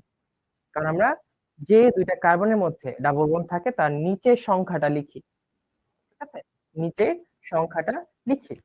তাহলে তোমরা বুঝছো ওমেগা 3 ওমেগা 6 কি বা ওমেগা প্রান্ত কি? আচ্ছা, তাহলে কমেন্ট অফ করে দেন। আচ্ছা, সিস ট্রান্স। এখন সিস ট্রান্স কি বলি? সিস এবং ট্রান্স দুইটা ল্যাটিন ওয়ার্ড, বুঝছো? সিস মানে হচ্ছে সেম, আমরা একটা নিলাম সিস ট্রান্স ফ্যাটি অ্যাসিড। এই সিস এটা মানে সেম সাইড, একই দিকে আছে। ট্রান্স এটা হচ্ছে অপোজিট সাইড, অপোজিট সাইড। এখন দুইটা যোগ লিখে আসো।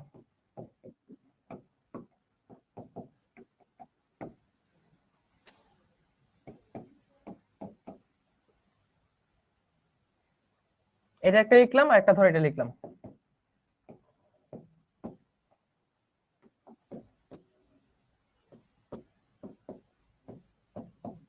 এখানে দেখো XY ইউনিটে দিলাম আর কি।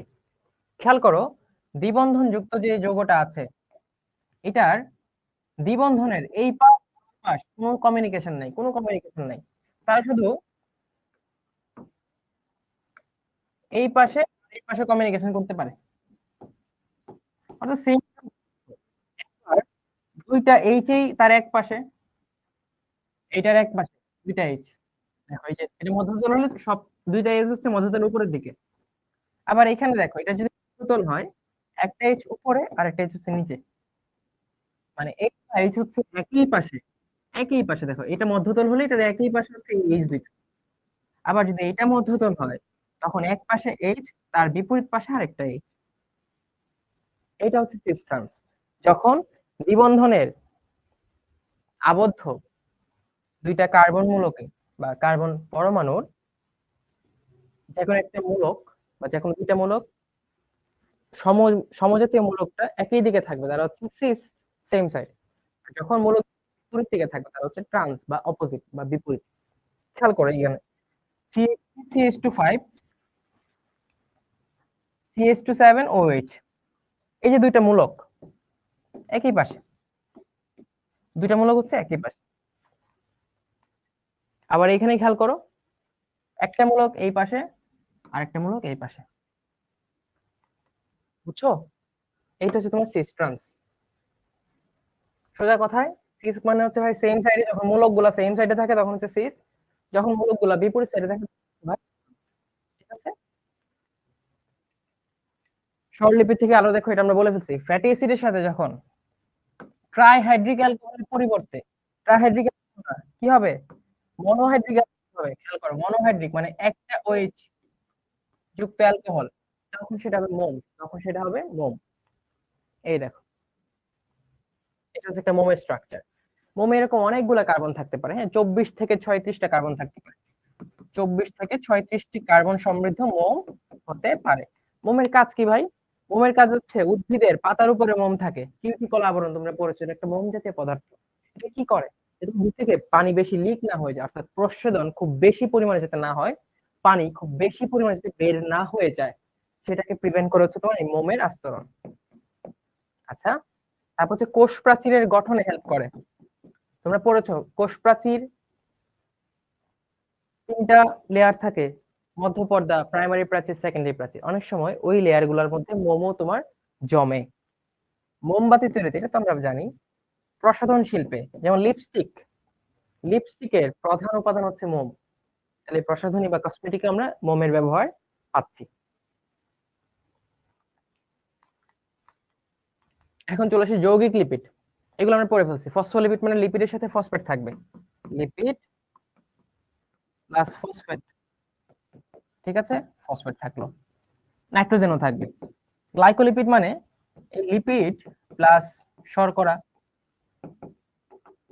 সালফোলিপিড লিপিড প্লাস সালফার। লিপোপ্রোটিন মানে লিপিড প্লাস, এটা তো আমরা জানলাম। এখন ভাই এখান থেকে কি ইম্পর্টেন্ট, কি পড়বো, পরীক্ষায় কি আসবে, মেডিকেলে কি আসবে ভাইয়া, ভার্সিটিতে কি আসবে, চলো দেখি। এদের কাজ আসবে, এরা কে কোন ধরনের কাজ করে, এইগুলো আসবে। এই যে দেখো সুন্দর করে আমি তোমাদের জন্য সব লিখে রাখছি, এবং ইম্পর্টেন্স ওয়াইজ কালারও দিয়ে রেখেছি। আচ্ছা, প্রথমে আসি সব থেকে গুরুত্বপূর্ণ, ফসফোলিপিড। এটা কি দিয়ে তৈরি আমরা জানি, লিপিড থাকবে, অর্থাৎ লিপিড গ্লিসারল ফ্যাটি অ্যাসিড দিয়ে তৈরি হবে, সাথে কি থাকবে, ফসফেট। এটা হচ্ছে ফসফোলিপিড। তোমরা পড়েছো কোষ প্রাচীর বা ঝিল্লি, যে ঝিল্লিগুলো আছে, কোষ ঝিল্লি, প্লাজমা মেমব্রেন বা বায়ো মেমব্রেন, ঠিক আছে, বা সাইটোপ্লাজমিক মেমব্রেন, এই সবগুলা ফসফোলিপিড বাইলেয়ার তোমরা পড়েছো, তাই না, এগুলা দিয়ে তৈরি। তারপরে কোষের ঝিল্লি এবং কোষের অঙ্গাণু সমূহের ঝিল্লি তৈরিতে ফসফোলিপিড খুবই খুবই ক্রুশিয়াল একটা যৌগ, ঠিক আছে। অর্থাৎ সকল কোষের ঝিল্লিতে, কোষের অঙ্গাণু সমূহের ঝিল্লিতে, যেগুলো ঝিল্লি বিশিষ্ট অঙ্গাণু আছে, তোমরা জানো যে কিছু আছে ঝিল্লি বিশিষ্ট অঙ্গাণু, আর কিছু কিছু আছে তোমার ঝিল্লিবিহীন। ঝিল্লিবিহীন তোমরা মনে রাখার কথা একটা ছড়া দিয়ে, প্রথম মামাই সেরা, রাইবোজোম, তারপর হচ্ছে সেন্ট্রিওল, মাইক্রোটিবিউলস, মাইক্রোফিলামেন্টস, তারপর হচ্ছে তোমার প্রোটিওজোম, এগুলো হচ্ছে ঝিল্লিবিহীন। আর যারা ঝিল্লি বিশিষ্ট সবার এই ফসফোলিপিডটা তুমি পাবে। আচ্ছা, কাজ কি? প্রথম তো কোষ ঝিল্লি, তাহলে কোষ ঝিল্লির যা কাজ তারও তার কাজ হবে, কোষকে রক্ষা করা তার কাজ হবে, কোষ ঝিল্লি গঠন করা তার কাজ হবে, বিভিন্ন উপাদান ক্ষরণ করা তার কাজ হবে, ঠিক আছে। সেকেন্ড দেখো, আয়ন বাহক। তোমরা একটা চ্যাপ্টার পড়বে উদ্ভিদ শারীরতত্ত্ব, আর আজকে এই চ্যাপ্টারের উপর আমারই একটা ক্লাস কিন্তু লাইভ থাকছে। তো তোমরা এখন ক্লাস 11 হলেও আমি ওই ক্লাসটা 24কে কেন্দ্র করে নিয়েছি, বাট ওই ক্লাসটা যদি তুমি এখন থেকেই করো, আজকে যদি করো, তাহলে তুমি এখনই সবকিছু বুঝে যাবা। ট্রাই করবা যদি সময় থাকে অবশ্যই ওই ক্লাসটা সবাই সবাই করার জন্য, ঠিক আছে। আজকে আমাদের পেজে এবং ইউটিউবে লাইভ যাবে, অনেক হিউজ একটা ক্লাস, বাট দিব, কিছু করার নেই, তোমাদের উপকারের জন্যই। 24-এর জন্য নেওয়া হলেও তোমরা এখান থেকে অনেক অনেক উপকৃত হবে, আগেই বুঝে ফেলবে সবকিছু। ট্রাই করবে ক্লাসটা করার, উদ্ভিদ তত্ত্ব। ওইখানে আমরা দেখবো যে খনিজ লবণ পরিশোষণ করা হয়, আর খনিজ লবণ আয়ন হিসেবে পরিশোষণ হয়। ওই খনিজ লবণ পরিশোষণের একটা টাইপ হচ্ছে তোমার লেসিথিন বাহক। লেসিথিন বাহক, অর্থাৎ লেসিথিন একটা ক্যারিয়ার বা বাহক, যেটা কি করে, আয়ন হিসেবে খনিজ লবণ বাহির থেকে কোষের ভিতরে নিয়ে আসে, ঠিক আছে। আর এই লেসিথিনটা হচ্ছে তোমার একটা ফসফোলিপিড। এই লেসিথিন হচ্ছে একটা ফসফোলিপিড। ফসফোলিপিড দুই ধরনের হয়, কয় ধরনের হয়, দুই ধরনের, একটা হচ্ছে সরল ফসফোলিপিড, একটা হচ্ছে যৌগিক ফসফোলিপিড, ঠিক আছে। সরলটা হচ্ছে ফসফোটাইডিক অ্যাসিড, তোমরা পড়ছো সব থেকে সরলতম ফসফোলিপিড ফসফোটাইডিক অ্যাসিড। আর যৌগিক কারা, একটা তো লেসিথিন লিখলাম, এছাড়াও যৌগিক আরো আছে, লেসিথিন, তারপর হচ্ছে তোমার প্লাজমা লোজেন, প্লাজমা লোজেন,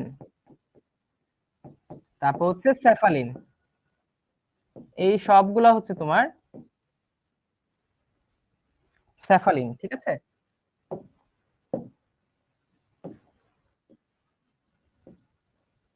এইগুলো হচ্ছে যৌগিক লিপিড, এই চারটা।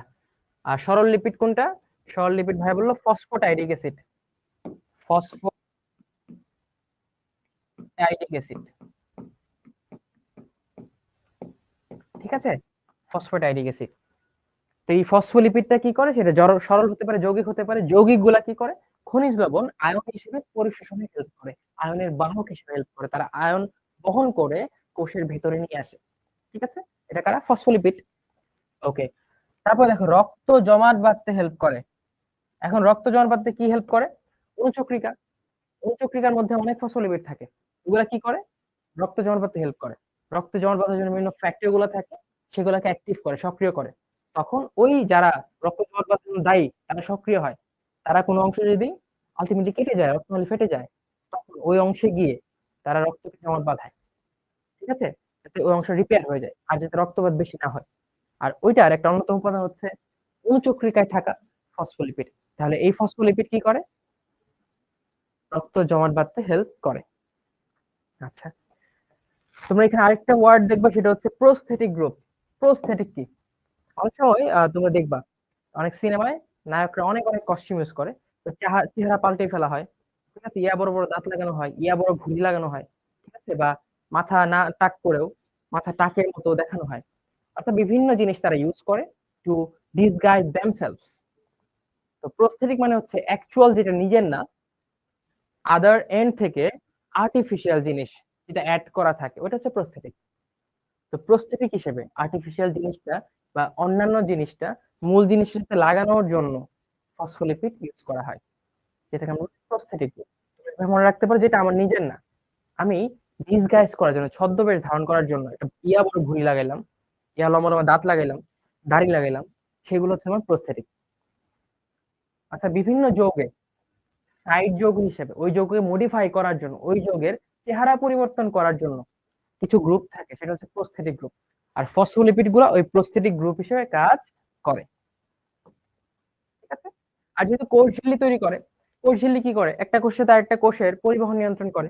কোষ ঝিল্লি থেকে একটা বেদ, একটা ওয়াল, কে ঢুকবে কোষে, কে ঢুকবে না, সে নিয়ন্ত্রণ করে। ফসফোলিপিড কি করে, এই কাজটা করে, কোষের ভেদ্যতা এবং পরিবহন নিয়ন্ত্রণ করে। তাহলে খেয়াল করো, সবগুলো আমরা ব্যাখ্যা করলাম। কিন্তু কোষ তৈরি করবে ফসফোলিপিড, তাহলে কোষের ভেতরে কি আসবে, কারা পরিবাহিত হবে, সে নিয়ন্ত্রণ করবে। এটা আয়ন বাহক হিসেবে কাজ করে। কি আয়ন বাহক? এই যে লেসিথিন আয়ন বাহক। এটা প্রস্থেটিক গ্রুপ হিসেবে কাজ করে। কার সাথে? এনজাইমের সাথে। অর্থাৎ এনজাইম গুলো হচ্ছে প্রোটিন, এনজাইম গুলো হচ্ছে প্রোটিন।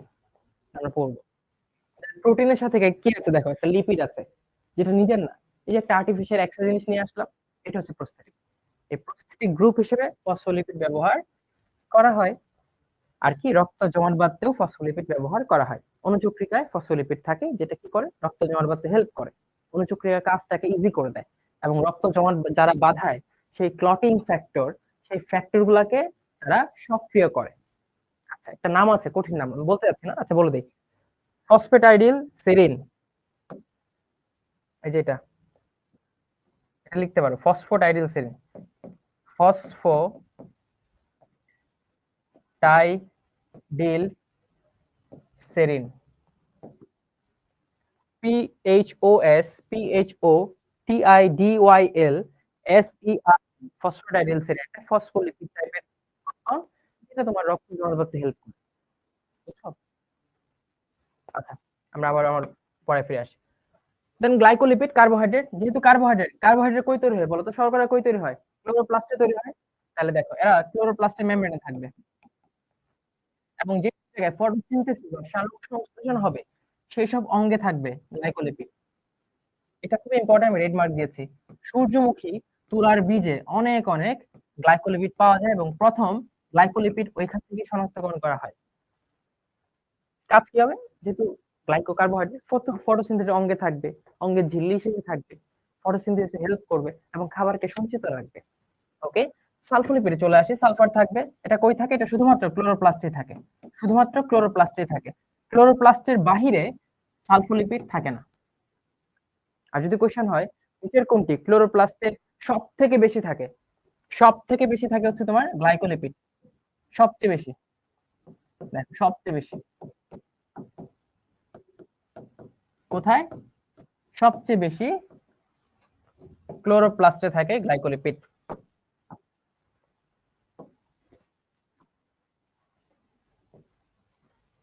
ওকে, আর সালফোলিপিড শুধু ক্লোরোপ্লাস্টে থাকে, সবচেয়ে না। মানে জিনিসটা হচ্ছে এরকম, যে আমি সব জায়গায় আছি, আমি তোমাদের ক্লাস নেই, ক্লাস 12 এর ক্লাস নেই, ঠিক আছে, তারপর ক্লাস 9 এর ক্লাস নেই, ক্লাস 10 এর ক্লাস নেই, আর ধরো সবচেয়ে বেশি তোমাদের ক্লাস নেই, এটা একটা জিনিস। আর তোমরা শুধুমাত্র ক্লাস 11 এর ক্লাসটাই করতে পারো, মানে এই জায়গায় তুমি থাকো, জিনিসটা সেরকম। তো গ্লাইকোলিপিড সব জায়গায় থাকে, কিন্তু ক্লোরোপ্লাস্টে সবচেয়ে বেশি থাকে। আর সালফোলিপিডের জায়গায় একটা, সে ক্লোরোপ্লাস্টেই থাকে, আর অন্য কোথাও থাকতে পারে না। লিপোপ্রোটিন কি? প্রোটিনের সাথে যখন লিপিড থাকবে, লিপোপ্রোটিন ওইটাও কি করে? ওইটা সেম জিনিস, আবরণী করবে। মাইটোকন্ড্রিয়া, ক্লোরোপ্লাস্ট, এগুলোতে আবরণ দিবে সে, ঠিক আছে।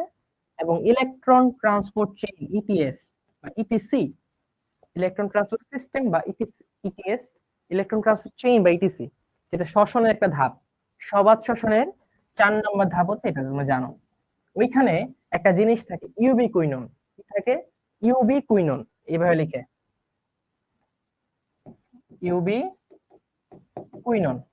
এই ইউবি কুইনন কি করে? ইলেকট্রন ট্রান্সপোর্ট করার জন্য হেল্প করে। ইলেকট্রন একটা শিকল হিসেবে কাজ করে, যেটা বেয়ে ইলেকট্রন তোমার একটা থেকে আরেকটা জায়গায় যায়। ওই ইউবি কুইনন তোমার লিপিড, এটা একটা লিপোপ্রোটিন, বুঝছো? তো তারা কি করে? শ্বসনে হেল্প করে। এই কাজগুলো মাথায় রাখতে হবে। দেখি ভাই একটু কমেন্ট অন করেন, তোমরা কি বুঝছো কিনা বলো তো ভাইয়ের কথাগুলো, বুঝছো? কিছু এক্সট্রা জানতে পেরেছো? বুঝতে পেরেছো? ওকে,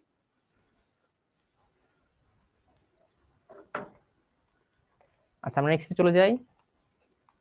লিপিড প্রোফাইল এটা কি?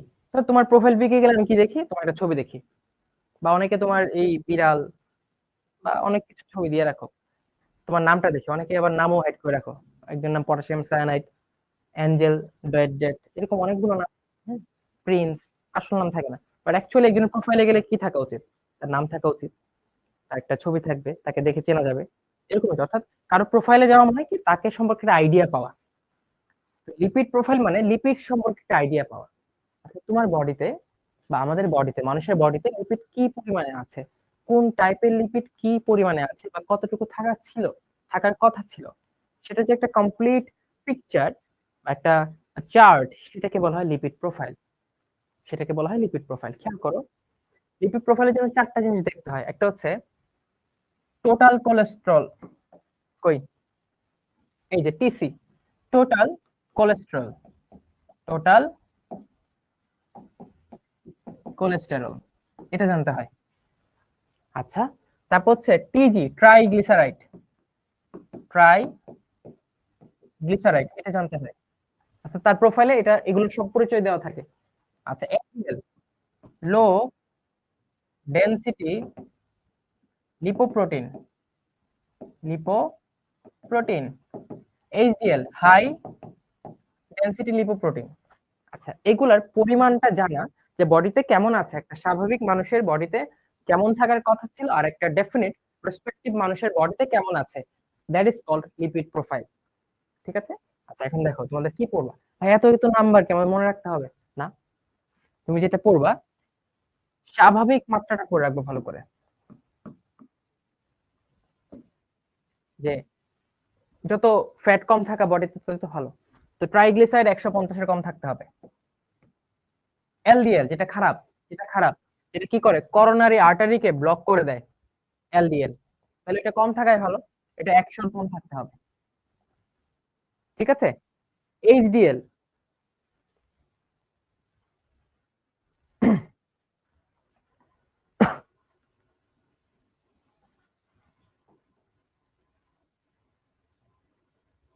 এইচডিএল, এটা এখানে আমরা এটা পড়বো না, এটা ভুল হচ্ছে, এটা ভুল লেখা। আমরা দেখো কি লিখে দেই, এইচডিএল থাকতে হবে 40-এর বেশি। এইচডিএল থাকতে হবে 40-এর বেশি।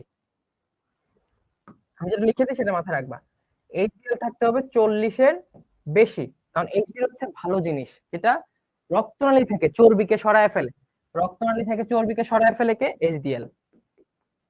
আবার রক্তনালীর ভেতরে চর্বি নিয়ে আসে কে? এলডিএল। তাহলে এলডিএল খারাপ, এইচডিএল আমার জন্য ভালো। ঠিক আছে? তাই এলডিএল কম থাকা দরকার, এইচডিএল বেশি থাকা দরকার। এইচডিএল 40-এর বেশি থাকা দরকার, এলডিএল কম থাকা দরকার। টোটাল কোলেস্ট্রল, সব ফ্যাট মিলিয়ে অবশ্যই 200-র কম থাকা দরকার। 200-র কম থাকা দরকার, বুঝছো? এটা কম হবে।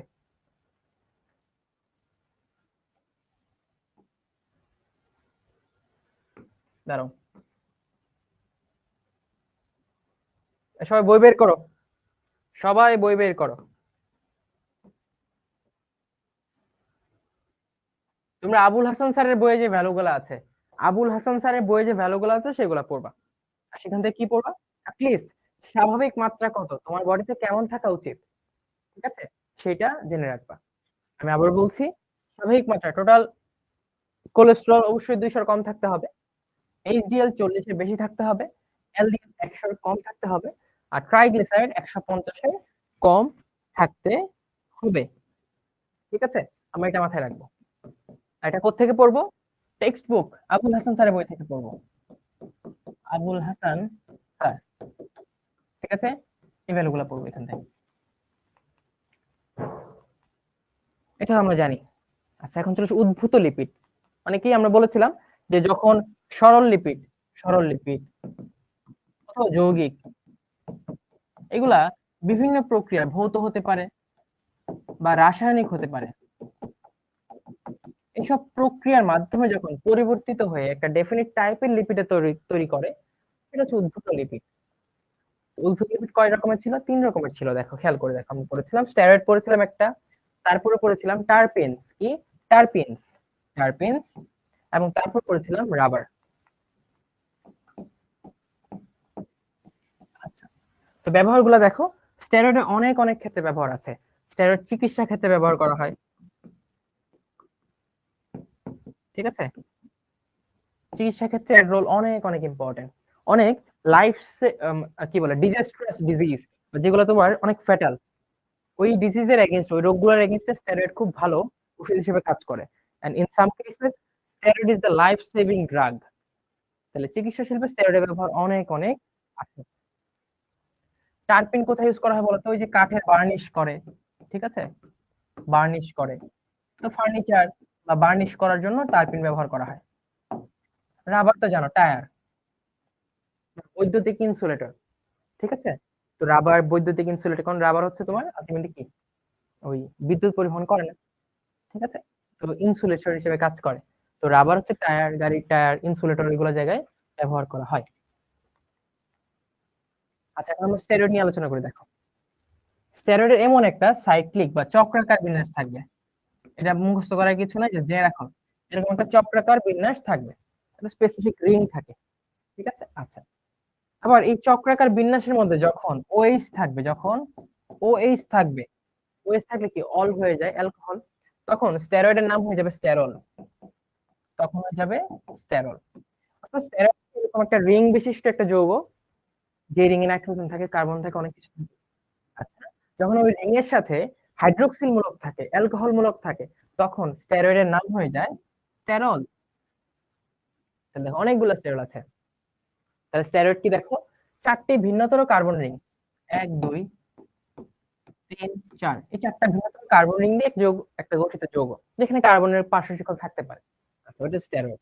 তাহলে আমার জানতে হবে কয়টা? 4টা, 4টা শিকল আছে, জানলাম। কার রিং?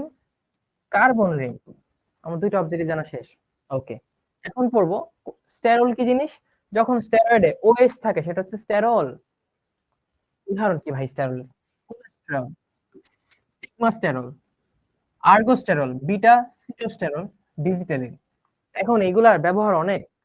যেমন কোলেস্টেরল প্রথমত প্রাণীতে পাওয়া যায়, প্রাণীতে পাওয়া যায়, সাধারণত উদ্ভিদে কোলেস্টেরল পাওয়া যায় না, ব্যতিক্রম আছে। তাহলে প্রাণীতে আর উদ্ভিদের ব্যতিক্রম গুলা, যেমন আলু আর হচ্ছে চুপড়ি আলু, অর্থাৎ সকল প্রাণীর কোষে আলুতে এবং চুপড়ি আলুতে কোলেস্টেরল পাওয়া যায়, কোলেস্টেরল পাওয়া যায়, খুব ইম্পর্টেন্ট।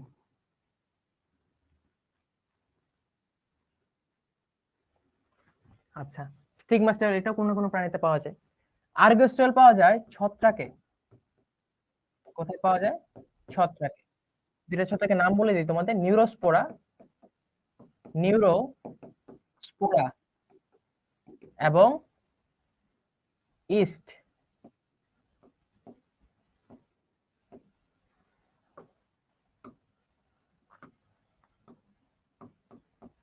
নিউরোস্পোরা এবং ইস্ট, এই 2টা ছত্রাকে মাথায় রাখবে, NE, নিউরোস্পোরা এবং ইস্ট, এই 2টা ছত্রাকে থাকে আর্গোস্টেরল। প্রাণীতে কোলেস্টেরল, উদ্ভিদে কোলেস্টেরল থাকে না, ব্যতিক্রম কি আলু চুপড়ি আলু, অর্থাৎ প্রাণী আলু চুপড়ি আলু, এতে কোলেস্টেরল আছে। স্টিগমা কোনো না কোনো প্রাণীতে আছে, ওগুলো আমরা জানবো না, আমাদের বইও না অ্যাকচুয়ালি। আচ্ছা, আর্গোস্টেরল হচ্ছে তোমার নিউরোস্পোরা আর ইস্ট, এই 2টা ছত্রাকে আর্গোস্টেরল থাকে। বিটা সিটোস্টেরল এটা কোনো কোনো প্রাণীতে থাকবে। ডিজিটালিন এটা একটা স্টেরল, সেটা খুবই ইম্পর্টেন্ট, খুবই কেন ইম্পর্টেন্ট বলতো? হৃদরোগের চিকিৎসায়, হৃদরোগের চিকিৎসায় এই স্টেপটা ডিজিটাল ইনটা ব্যবহার করা হয় খুব ইম্পর্টেন্ট জন্য। এই দেখো কাজ চিকিৎসা ব্যবহার করা হয়, প্রাণী যৌন বিকাশে হেল্প করে, কারণ বিভিন্ন হরমোন স্টেরয়েড দিয়ে তৈরি, ঠিক আছে, টেস্টোস্টেরন প্রজেস্টেরন এগুলো হচ্ছে স্টেরয়েড দিয়ে তৈরি, এগুলোর একটা উপাদান থাকে স্টেরয়েড। ওই ক্ষেত্রে কি টেস্টোস্টেরন প্রজেস্টেরন কি sexual hormones of male and female respectively, basically মানে সেক্সুয়াল রিপ্রোডাকশন বা তোমার সেক্সুয়াল যে ক্যারেক্টারিস্টিক সেগুলো বিকাশে হেল্প করবে। আচ্ছা, প্রোটিন এবং চর্বি হজমে হেল্প করবে স্টেরয়েড, মাথায় রাখবা। পানির ভারসাম্য রক্ষা করে, ঠিক আছে, এবং কোষ পর্দা, কোষের ঝিল্লি গঠন করে। কাজ কোলেস্টেরল পড়ছে, এগুলো এগুলো সব পড়া শেষ। কোলেস্টেরল দুই ধরনের হয়, হাই ডেনসিটি এবং লো ডেনসিটি। কোনটা খারাপ বলতো? লোটা খারাপ, নিম্ন মন মানসিকতা খারাপ, ঠিক আছে। লোটা কি করে? লোটা হচ্ছে যে রক্তনালী, রক্তনালী এখানে অনেক চর্বি জমা দেয়, কে? এলডিএল, এটা খারাপ, এটা কম থাকা দরকার। কত কম থাকা দরকার? 100 মিলিগ্রাম পার ডেসিলিটার কম থাকা দরকার। হাইটা ভালো, সে কি করে? এই রক্তনালীর যে চর্বিগুলো থাকে সেগুলাকে সরায় ফেলে, তাহলে এটা হচ্ছে ভালো। এটা হচ্ছে 40-এর বেশি থাকা উচিত, 40-এর বেশি। কত? অবশ্যই 40 মিলিগ্রাম পার ডেসিলিটারের বেশি। ওকে, এটা ভালো। তাহলে আমার হার্টের রোগ করবে কে? এলডিএল। হার্টের রোগ থেকে বাঁচাবে কে? এইচডিএল। স্বাভাবিকভাবে পুরুষে এইচডিএলটা কম থাকে আর নারীতে এইচডিএলটা বেশি থাকে। পুরুষে এলডিএলটা বেশি থাকে, নারীতে এলডিএলটা কম থাকে। এই জন্য হার্ট ডিজিজ হওয়ার সম্ভাবনা পুরুষ থেকে নারীর অনেক অনেক কম। কারণ কি? নারীর খারাপ জিনিসটা আল্লাহ তাআলা কমায় দিয়েছেন, এলডিএলটা কম থাকে তাদের বডিতে, এইচডিএলটা বেশি থাকে। ভালো জিনিস বেশি থাকে, খারাপ জিনিস কম থাকে, এই জন্য নারীতে হৃদরোগ, ঠিক আছে, বা হার্ট ডিজিজের সম্ভাবনা পুরুষ থেকে অনেক অনেক কম। টারপিন, টারপিন তো পড়ে আসছি, তোমরা জাস্ট টারপিন থেকে এটা পড়বা, C5H8, এটা হচ্ছে টারপিনের একটা একক। কাজ কি আমরা পড়ে আসছি, আবার কাজ আমরা জানি এগুলা, ইরেজার, টায়ার, বিভিন্ন খেলনা, তারপর হচ্ছে ইনসুলেটর, তার পেঁচানোর জন্য, বিদ্যুৎ পুড়ে মেটানো হতে পারে, সব জায়গায় আবার কাজ করে। 10 থেকে 40 কার্বন বিশিষ্ট আইসোপ্রিনেট গুলোকে কি বলা হয়? টারপিন বলা হয়। C5H8N যার সাধারণ সংকেত। ভিন্নধর্মী লিপিড, অর্থাৎ যেসব, ধরো আমরা যতক্ষণ লিপিডটা পড়লাম তার সাথে খুব একটা মিল নাই, কিন্তু সে লিপিড, কিন্তু বৈশিষ্ট্যের দিক দিয়ে অনেক অনেক আলাদা, তারা হচ্ছে ভিন্নধর্মী লিপিড। চলো আমরা এটা পড়লেই আমাদের ক্লাস শেষ। কি কি আছে? 1 নম্বর ভিন্নধর্মী লিপিড হচ্ছে ক্যারোটিনয়েডস। কি? ক্যারোটিনয়েডস। এটা কি? ক্যারোটিনয়েডস হচ্ছে ক্যারোটিন এবং জেন্থোফিল। ক্যারোটিন প্লাস জেন্থোফিল, এই দুটোকে একত্রে কি বলা হয় বলতো? ক্যারোটিনয়েডস বলা হয়। কোনটার কি কালার বলতে পারবা? জেন্থোফিল হচ্ছে হলুদ কালার, হলুদ, আর এটা কি? কমলা, কমলা কালার। ওকে, তো ক্যারোটিন আর জেন্থোফিলকে একত্রে বলা হয় ক্যারোটিনয়েডস। এই ক্যারোটিনয়েডস কি আজকে তুমি জানতে পারলা যে ক্যারোটিনয়েডস একটা বিশেষ রকমের লিপিড। আচ্ছা, ক্যারোটিন কালার আমরা জানি কমলা, ক ক, জেন্থোফিল হচ্ছে তোমার হলুদ। আচ্ছা, তাহলে যেহেতু রং, রং মানে হচ্ছে পিগমেন্ট, রং কেন দেখা যায়? কোনো বস্তু রঙিন দেখায় কারণ সে হয়তো কোনো একটা আলোক রংকে শোষণ করে এবং কোনো একটা রংকে বিকিরণ করে, এই তখন তোমার রঙিন দেখা যায়। যেহেতু তারা রঞ্জক বা রঙিন বস্তু, তাই তারা কোনো না কোনো আলোক রশ্মিকে শোষণ করবে এবং কোনো না কোনো আলোক রশ্মি বিকিরণ করবে বা বিচ্ছুরণ করবে। আচ্ছা, এই ক্যারোটিনয়েডস গুলা কই থাকে? ভিটামিন এ তে ক্যারোটিনয়েডস এর অনেক রোল, অনেক রোল। তোমরা বিটা ক্যারোটিন নাম শুনছো? ওই বিটা ক্যারোটিন থেকেই ভিটামিন এ তৈরি হয়। এই জন্য এদের চোখে দৃষ্টিশক্তি কম বা চোখের দৃষ্টিশক্তি বাড়াইতে হলে ক্যারোটিনস অনেক দরকার, ভিটামিন এ অনেক দরকার, ঠিক আছে। ওই ভিটামিন এ বাড়ানোর জন্য ক্যারোটিনের সমৃদ্ধ খাবার খেতে বলে, দেখবো ছোট মাছ, ঠিক আছে, তারপর ডিমের কুসুম, তারপর হচ্ছে কালারফুল সবজিগুলা, গাজর, টমেটো, এগুলা খাইতে বলে। এগুলোতে অনেক বেশি পরিমাণে বিটা ক্যারোটিন আছে, আর বিটা ক্যারোটিন পাইলেই বডি ভিটামিন এ পাবে। ভিটামিন এ পাইলে চোখ দৃষ্টিশক্তি ভালো সম্পন্ন হবে, ঠিক আছে, ভালো দৃষ্টিশক্তি সম্পন্ন হবে, এবং কি হবে, স্কিন ঠিক থাকবে, বৃদ্ধ স্লোলি হবে, বুঝছো? অনেক উপকার আছে। তো গাজর খাবা, স্কিন পরিষ্কার হবে, ফর্সা হবে, উজ্জ্বল হবে আর কি, ঠিক আছে। স্কিনটা একটু ব্রাইট লাগবে, ব্রাইট, ডাল থাকবে না, একটু লুক ব্রাইট। কাউন্টেবল পড়বে যে কই কই থাকে, কুসুম, গাজর, টমেটোতে থাকে বিটা ক্যারোটিন। আচ্ছা, ক্যারোটিনাস কি করে?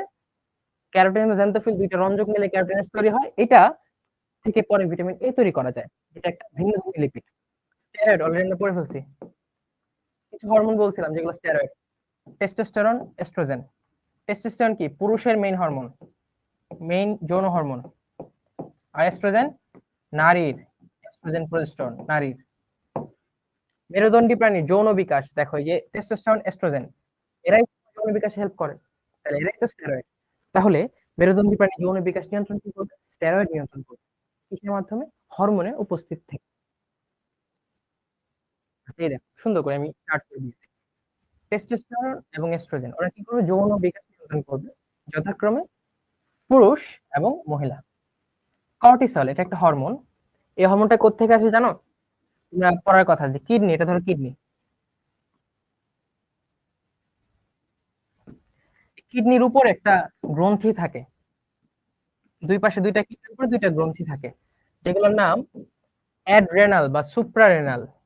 অ্যাডরেনাল যেহেতু কিডনির সাথে যুক্ত থাকে, অ্যাড করা থাকে, অ্যাডরেনাল, অথবা যেহেতু কিডনির উপরে থাকে যেন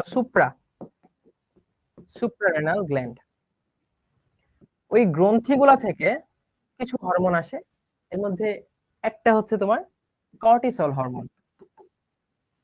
কর্টিসল হরমোন কি করে মাথায় রাখবো, এটা কার্বোহাইড্রেট বিপাক নিয়ন্ত্রণ করে, গ্লুকোজের বিপাক নিয়ন্ত্রণ করে, অর্থাৎ গ্লুকোজের বিপাককে সে বাড়িয়ে দেয়, ঠিক আছে। আর বিপাক বাড়িয়ে দেওয়া মানে কি? হজম হওয়া। তো কার্বোহাইড্রেট সাথে প্রোটিনও সে হজম করে, হেল্প করে। সে লবণ ভারসাম্য রক্ষা করে, মাথায় রাখবা লবণ ভারসাম্য, যেহেতু কিডনির সাথে রিলেটেড গ্রন্থিটা, তার মানে লবণ এবং পানি, কারণ কিডনি তো মূত্র উৎপন্ন করে, তাই না? তোমরা পড়েছো, ক্লাস 9-10 পড়েছো, মূত্র উৎপন্ন করে। তো যেহেতু কিডনির সাথে রিলেটেড, সহজ ভাষায় মনে রাখার জন্য বলবা যে লবণ ভারসাম্য এবং পানির ভারসাম্য দুইটাই রক্ষা করে কি কর্টিসল, সাথে কি যৌন বিকাশেও হেল্প করে। আর মেইনটা কি? কার্বোহাইড্রেট এবং প্রোটিন হজমে হেল্প করে কি cortisol. Cortisol carbohydrate, cortisol carbohydrate, সাথে হচ্ছে প্রোটিন। কোলেস্টেরল এটাও সেম, কার্বোহাইড্রেট প্রোটিন হজমে হেল্প করবে, ঠিক আছে। আচ্ছা, সাথে কি কিছু হরমোন, টেস্টোস্টেরন হরমোন, এটা মেইন উপাদান থাকবে কোলেস্টেরল। আর কোলেস্টেরল তোমার বাইল সল্ট বা পিত্ত লবণ, পিত্ত লবণে অনেক অনেক কোলেস্টেরল আছে, তাহলে বাইল সল্ট তৈরিতে হেল্প করবে সে। আর তোমরা কোষ ঝিল্লিতে পড়েছো, কোলেস্টেরল থাকে কোষ ঝিল্লিতে, কোষ ঝিল্লির মধ্যে কোলেস্টেরল থাকবে, অর্থাৎ কোষ ঝিল্লির কার্যকলাপ নিয়ন্ত্রণ করবে, কোষ ঝিল্লির ভেদ্যতা নিয়ন্ত্রণ করবে, ঠিক আছে, এবং স্টেরয়েড হরমোন সৃষ্টি। বাইল সল্ট তোমরা পরিপাকে পড়েছো, বাইল সল্ট কি করে? চর্বিকে ছোট ছোট অংশে ভাঙে, স্লাইস করে, ইমালসিফিকেশন করে, ইমালসিফিকেশন, ইমালসিফিকেশন, এই ইমালসিফিকেশন করে বড় বড় ফ্যাট ড্রপ গুলাকে সে ছোট ছোট ড্রপলেটে পরিণত করে, তখন লাইপেজ এনজাইম এগুলাকে ইজিলি ভাঙতে পারে, তখন তোমার বডি লিপিড পরিপাক করতে পারে। তাহলে বাইল সল্ট যেটা তোমার একটা স্টেরয়েডের ডেরাইভেটিভ, সেখান থেকে তুমি ইমালসিফিকেশন প্রসেসের মাধ্যমে চর্বিকে হজম করতে পারছো, ঠিক আছে। তাহলে এটা হচ্ছে কাজ। এই দেখো ভিটামিন এ, এখন ভিটামিন এর অভাবে কি রোগ হয় বলো? রাতকানা, তোমরা সবাই জানো রাতকানা। রাতকানা কেন হয় বলো তো? রড কোষ, রড সেল, চোখে দুই ধরনের কোষ থাকে, রড সেল এবং কোন সেল। এই রড কোষের কার্যহীনতার কারণে বা কাজ ঠিক মতো না করতে পারলে তোমার কানা রোগটা হয়। আর রড কোষের জন্য দরকার রডোপ্সিন, এটা একটা উপাদান হচ্ছে ভিটামিন এ। ভিটামিন এ না থাকলে রাতকানা হবে, ঠিক আছে।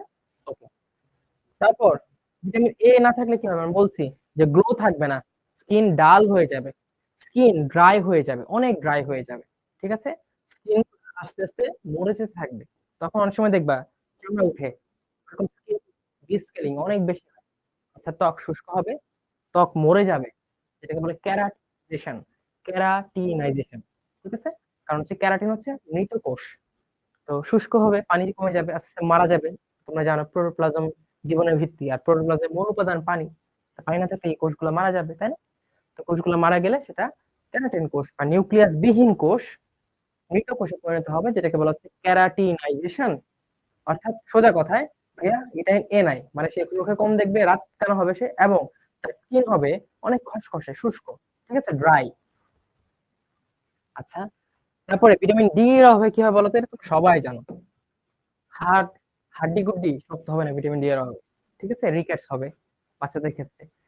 তারপর অস্টিওপরোসিস হয়, তোমরা পড়েছো, ক্লাস 9-10 পড়েছো, হাড়ের মধ্যে ক্ষয় হয়, অস্টিওপরোসিস কারো হবে ভিটামিন ডি এর অভাবে। কেননা ভিটামিন ডি না থাকলে বডিতে ক্যালসিয়াম শোষণ হয় না, তখন খাবার থেকে ক্যালসিয়াম হাড়ে গিয়ে জমতে পারে না, ঠিক আছে, তখন কি হয়, হাড়গুলো আস্তে আস্তে ক্ষয় হতে থাকে। এই হচ্ছে রিলেশন, বুঝছো? ভিটামিন ডি না থাকলে কি হইতে পারে না, ক্যালসিয়াম শোষিত হইতে পারে না ঠিক মতো। তাহলে ভিটামিন ডি হচ্ছে ক্যালসিয়ামকে শোষিত করে, ভিটামিন ডি নাই, ক্যালসিয়াম শোষণ হবে না। আর হাড়ের মেইন উপাদান হচ্ছে ক্যালসিয়াম বা ক্যালসিয়াম লবণ, সেই ক্ষেত্রে ক্যালসিয়াম না থাকলে হাড়গুলো হবে ভঙ্গুর, ভেঙে যাবে, হাড়ে ছিদ্র হবে, ঠিক আছে। ভিটামিন ই জারণ বিজারণের ক্ষতি থেকে কোষকে রক্ষা করে। এটা একটু বলে দিই, তোমার বডিতে বা আমাদের বডিতে নানান ধরনের বিপাকীয় বিক্রিয়া হচ্ছে, প্রতিটা বিক্রিয়ায় দেখবা জারণ হয় অথবা বিজারণ হয়। তোমরা পড়ছো সালোক সংশ্লেষণ মানে হচ্ছে জারণ বিজারণ, তাই না? তো এরকম আমাদের বডিতে নানান বিক্রিয়া হয়, যেগুলা বেসিক্যালি জারণ অথবা বিজারণ। তো ওইসব বিক্রিয়ার ফলে বডিতে অনেক উপজাত দ্রব্য তৈরি হয়। এর মধ্যে একটা হচ্ছে ফ্রি রেডিকেল। ফ্রি রেডিকেল, ঠিক আছে। এই ফ্রি রেডিকেল গুলা আলটিমেটলি কি করে জানো? কোষের ক্ষতি করে, কোষকে বৃদ্ধ করে দেয়। বাট ভিটামিন ই কি করে? একটা ন্যাচারাল অ্যান্টিঅক্সিডেন্ট, মানে তোমার কোষকে যারা জারিত করবে, ফ্রি রেডিকেল, ওদের এগেনস্টে কাজ করে।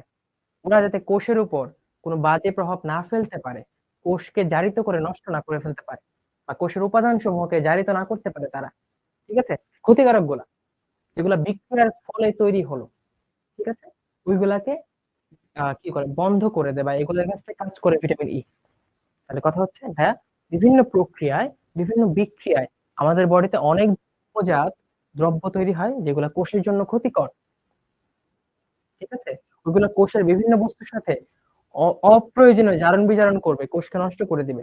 ওই জিনিসগুলা থেকে রক্ষা করে আমার ভিটামিন ই, যেটা হচ্ছে ওই যে অপ্রয়োজনীয় জারণ বিজারণ এগেনস্টে কাজ করছে, অর্থাৎ অক্সিডেশন এগেনস্টে কাজ করছে, অ্যান্টি অক্সিডেন্ট। তাহলে ভিটামিন ই হচ্ছে একটা অ্যান্টি অক্সিডেন্ট, যেটা আমার বডিতে অপ্রয়োজনীয় জারণ বিজারণ হতে দেয় না। তাহলে অপ্রয়োজনীয় জারণ বিজারণ হলে কোষের যে ক্ষতি হতো সেটা থেকে আমার বডিকে রক্ষা করে। তাহলে ভিটামিন ই না থাকলে কি হবে? উল্টাতে হবে, অপ্রয়োজনীয় জারণ বিজারণ হবে, তোমার কোষগুলা মরে যাবে, আর কোষগুলা সহজেই বৃদ্ধ হয়ে যাবে, তুমি তাড়াতাড়ি বৃদ্ধ হয়ে যাবে, ঠিক আছে। এই জন্য বেশি বেশি অ্যান্টিঅক্সিডেন্ট খেতে হবে, ভিটামিন ই সমৃদ্ধ খাবার খেতে হবে। তাহলে কি হবে আলটিমেটলি? তুমি বেশি বেশি সময় ইয়ং থাকতে পারবে, skin look solid, bright and always sharp. Vitamin K কি করে? ভিটামিন কে রক্ত জমাট বাঁধতে হেল্প করে। তোমরা পড়বা রক্ত জমাট বাঁধার 13টা ফ্যাক্টর আছে। কয়টা ফ্যাক্টর? 13টা ফ্যাক্টর আছে। এই 13টা ফ্যাক্টরের মধ্যে কিছু ফ্যাক্টর, ফ্যাক্টর 2, তারপর হচ্ছে তোমার ফ্যাক্টর 5, ফ্যাক্টর 8, এই অনেকগুলা ফ্যাক্টর। এক মিনিট,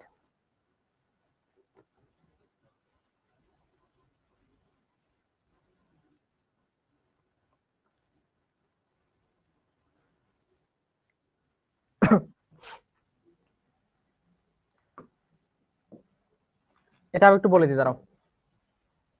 রক্ত জমাট বাঁধার জন্য ক্লটিং ফ্যাক্টর আছে 13টা। এর মধ্যে কিছু factor, factor 2, factor 7, factor 9, factor 10, এই 4টা ফ্যাক্টর কাজ করতে হলে বা সক্রিয় হইতে হলে দরকার তোমার ভিটামিন কে এর। তাহলে দেখো ভিটামিন কে যদি না থাকে, তাহলে এই 4টা ফ্যাক্টর ঠিক মতো কাজ করতে পারবে না। আর এই যে 13টা ফ্যাক্টরের মধ্যে 4টা ফ্যাক্টর যদি অকেজো থাকে, কাজ না করতে পারে, তখন তোমার একটা রক্তনালী কেটে গেল, যেখানে তোমার রক্তনালীটা রিপেয়ার করার কথা, যাতে বেশি রক্তপাত না হয়, বেশি রক্তপাত হলে তোমার বডি থেকে রক্ত বের হয়ে যাবে, তুমি রক্ত শূন্যতায় ভুগবে, আর রক্তপাত বেশি হলে লোকজন মারাও যেতে পারে। সেটাকে প্রিভেন্ট করার জন্য কি করতে হবে? রক্তনালী মেরামত করতে হবে, রক্তটাকে জমাট বাঁধায় ফেলতে হবে, এই জায়গাটাকে ব্লক করে ফেলতে হবে। এটা করে কারা? কিছু ফ্যাক্টর এবং অনুচক্রিকা মিলে। কয়টা ফ্যাক্টর? 13টা ফ্যাক্টর। এই 13টা ফ্যাক্টরের 4টা ফ্যাক্টর 2, 7, 9, 10। 2, 7, 9, 10 ওরা ভিটামিন কে এর উপর নির্ভরশীল। তাহলে কে না থাকলে ওই 4টা ফ্যাক্টর কাজ করবে না। কাজ না করলে ঠিক মতো রক্ত জমাট বাঁধার প্রক্রিয়াটা সম্পন্ন হবে না, তখন রক্তপাত একবার শুরু হলে আর বন্ধ হতে চাইবে না। ঠিক আছে? তাহলে ভিটামিন কে কি করে? রক্তপাত হলে এটা জমাট বাঁধিয়ে রক্তপাত বন্ধের জন্য হেল্প করে। কি হবে? ওই 4টা ফ্যাক্টরকে সক্রিয় করে। তাহলে ভিটামিন কে না থাকলে কি হবে? উল্টা হবে, রক্ত জমাট বাঁধার প্রক্রিয়া কি বলে, এই প্রক্রিয়াটা একটু অবস্টাকেলে পড়ে যাবে, এই প্রক্রিয়াটা ঠিক মতো কন্টিনিউ হবে না। ঠিক আছে? এই দেখো আমি চার্ট করে দিয়ে দিয়েছি, সেম কথা। একবার চোখ বলো, ভিটামিন এ কি করে, কোত্থেকে পাই? ভিটামিন ডি কোত্থেকে তৈরি হয়? ভিটামিন ডি আমাদের অন্ত্র, তারপর হচ্ছে তোমার ত্বক, স্কিন, তারপর হচ্ছে তোমার বৃক্ক, কিডনি, এগুলো থেকে তৈরি হয়। ভিটামিন ই লিপিড থেকে পাই। যাই হোক, ভিটামিন কে সবুজ শাকসবজি, কলিজা এগুলো থেকে পাই। তারপর অন্ত্রের ব্যাকটেরিয়া কিন্তু ভিটামিন কে তৈরি করে। অন্ত্রের ব্যাকটেরিয়া হচ্ছে তোমার ভিটামিন কে তৈরি করে।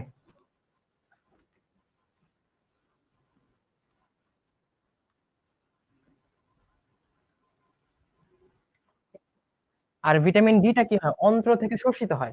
অন্ত্র থেকে শোষিত হয়, এটা মনে রাখবা। অন্ত্র থেকে শোষিত হয়, তৈরি হয় না। তৈরি হয় তোমার ত্বক এবং বৃক্কে, তৈরি হয়।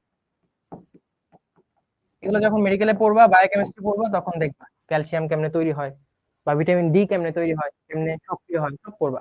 ত্বক এবং বৃক্কে। এই জন্যই রোদ পোহাইতে বলে, বাচ্চাদের রোদ পোহায়, তখন স্কিন সূর্যালোকের সাহায্যে ভিটামিন ডি তৈরি করে। আচ্ছা, তাহলে ভিটামিন ডি অন্ত্র থেকে শোষিত হয়, ত্বক এবং বৃক্কর মাধ্যমে উৎপন্ন হয়। আচ্ছা, ভিটামিন ই কি করে? তুমি লিপিড থেকে পাবা।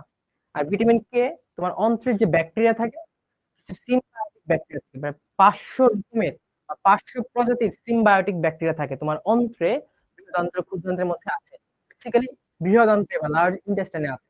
ওরা কি করে? ভিটামিন কে তৈরি করে। ওরা ভিটামিন কে ছাড়াও ভিটামিন বি কমপ্লেক্স যে আছে না, ভিটামিন বি কমপ্লেক্সও তারা তৈরি করে। এটা একটা কোশ্চেন হতে পারে যে অন্ত্র থেকে কোন কোন ভিটামিন তৈরি হয়? Vitamin K, vitamin B. আরেকটা কোশ্চেন হতে পারে যে কারা পানিতে দ্রবণীয় ভিটামিন? মাথায় রাখবা, ভিটামিন বি এবং ভিটামিন সি এরা হচ্ছে পানিতে দ্রবণীয়। হুম, এরা হচ্ছে পানিতে দ্রবণীয়। আর বাকি যেগুলো আছে vitamin A, D, vitamin E, vitamin K, এরা পানিতে অদ্রবণীয়। তাহলে এরা কিসে দ্রবণীয় বলতো? পানিতে অদ্রবণীয়, অর্থাৎ লিপিডে দ্রবণীয়। লিপিডে দ্রবণীয়। ঠিক আছে? আচ্ছা, লিপিডের কাজ কি? আমরা সব কাজ করে ফেলছি, যে কোষ ঝিল্লি তৈরি করা থেকে শুরু করে রক্ত জমাট বাঁধা, প্রস্থেটিক গ্রুপ, আয়ন বাহক, ঠিক আছে, তারপরে ইনসুলিন হিসেবে কাজ করা, বিভিন্ন শিল্প সামগ্রীতে কাজ করা, প্রসাধনীতে হেল্প করা, সব জায়গায় আমার লিপিডের ব্যবহার।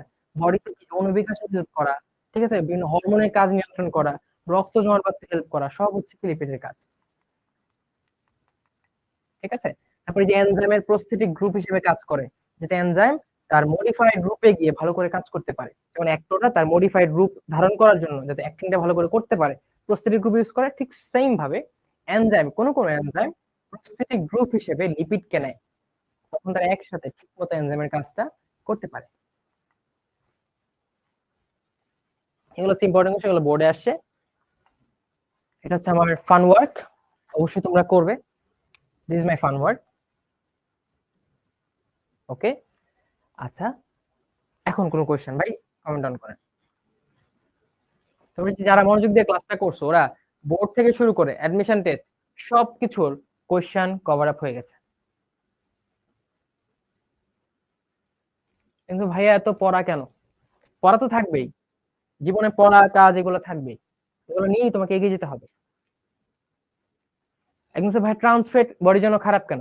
ট্রান্সফেট খারাপ হচ্ছে কি বলে, ট্রান্সফেটটা বডিতে বেশি পরিপাক হয় না এবং বডিতে বিশ্লিষ্ট হয় না, ওটা যেভাবে ঢুকে ওইভাবে থেকে যায়। কিন্তু যেগুলো সিস এগুলো ভেঙে যায় খুব তাড়াতাড়ি, তো ভেঙে শক্তি উৎপন্ন হয়ে যায়, তো ফ্যাটটা ভেতরে জমা থাকে না। যেটা ট্রান্স ভাঙার জমা থাকে বেশি, আর জমা থাকলে এটা সমস্যা, কোনো কারণে রক্তনালীকে ব্লক করে দিবে, কিছু না কিছু খারাপ কিছু করবে এসে ফ্যাট।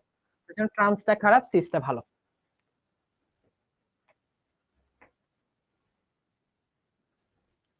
আচ্ছা ভাই, সব কি মুখস্থ করা লাগবে?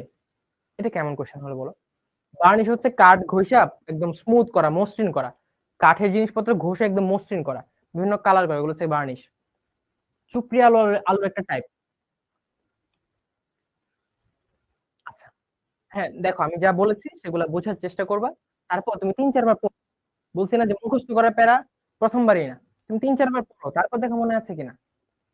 তুমি যদি আগে মনে করো হ্যাঁ হ্যাঁ এগুলো সব মুখস্থ করতে হবে, আমি তো শেষ, কি পড়ালো ক্লাসে, যে সব ইনফরমেশন সব মুখস্থ করা লাগবে।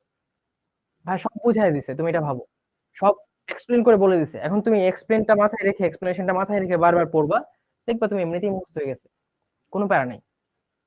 Don't take anything so much complexly that you can't do it anymore. জটিল ভাবে নেওয়ার কিছু নাই, সিম্পল ভাবো, সাহসের সাথে এগিয়ে যাও, তখন দেখবো সবকিছু ইজি হবে। কোনো কোয়েশ্চেন নাই? ওকে। আইসোপ্রিন, আইসোপ্রিন হচ্ছে একটা কেমিক্যাল একক, বুঝছো? C5H8, C5H8। তো থ্যাংক ইউ ক্লাসটা করার জন্য। আজকে অবশ্যই লিপিড পড়বা, আর যারা প্রোটিনটা পড়াও বাকি রেখেছো তারা প্রোটিনটাও পড়বা, আমার সাথে পড়ে যাও, না বুঝলে আমাকে কোশ্চেন করো, আমি তো আছি এই জন্য, তোমাদের হেল্প করার জন্য। ঠিক আছে, পড়তে হবে, অনেস্টলি পড়তে হবে। তো ঠিক আছে, নেক্সট ক্লাসে আমাদের দেখা হবে। Till then, stay fine, stay well. আসসালামু আলাইকুম।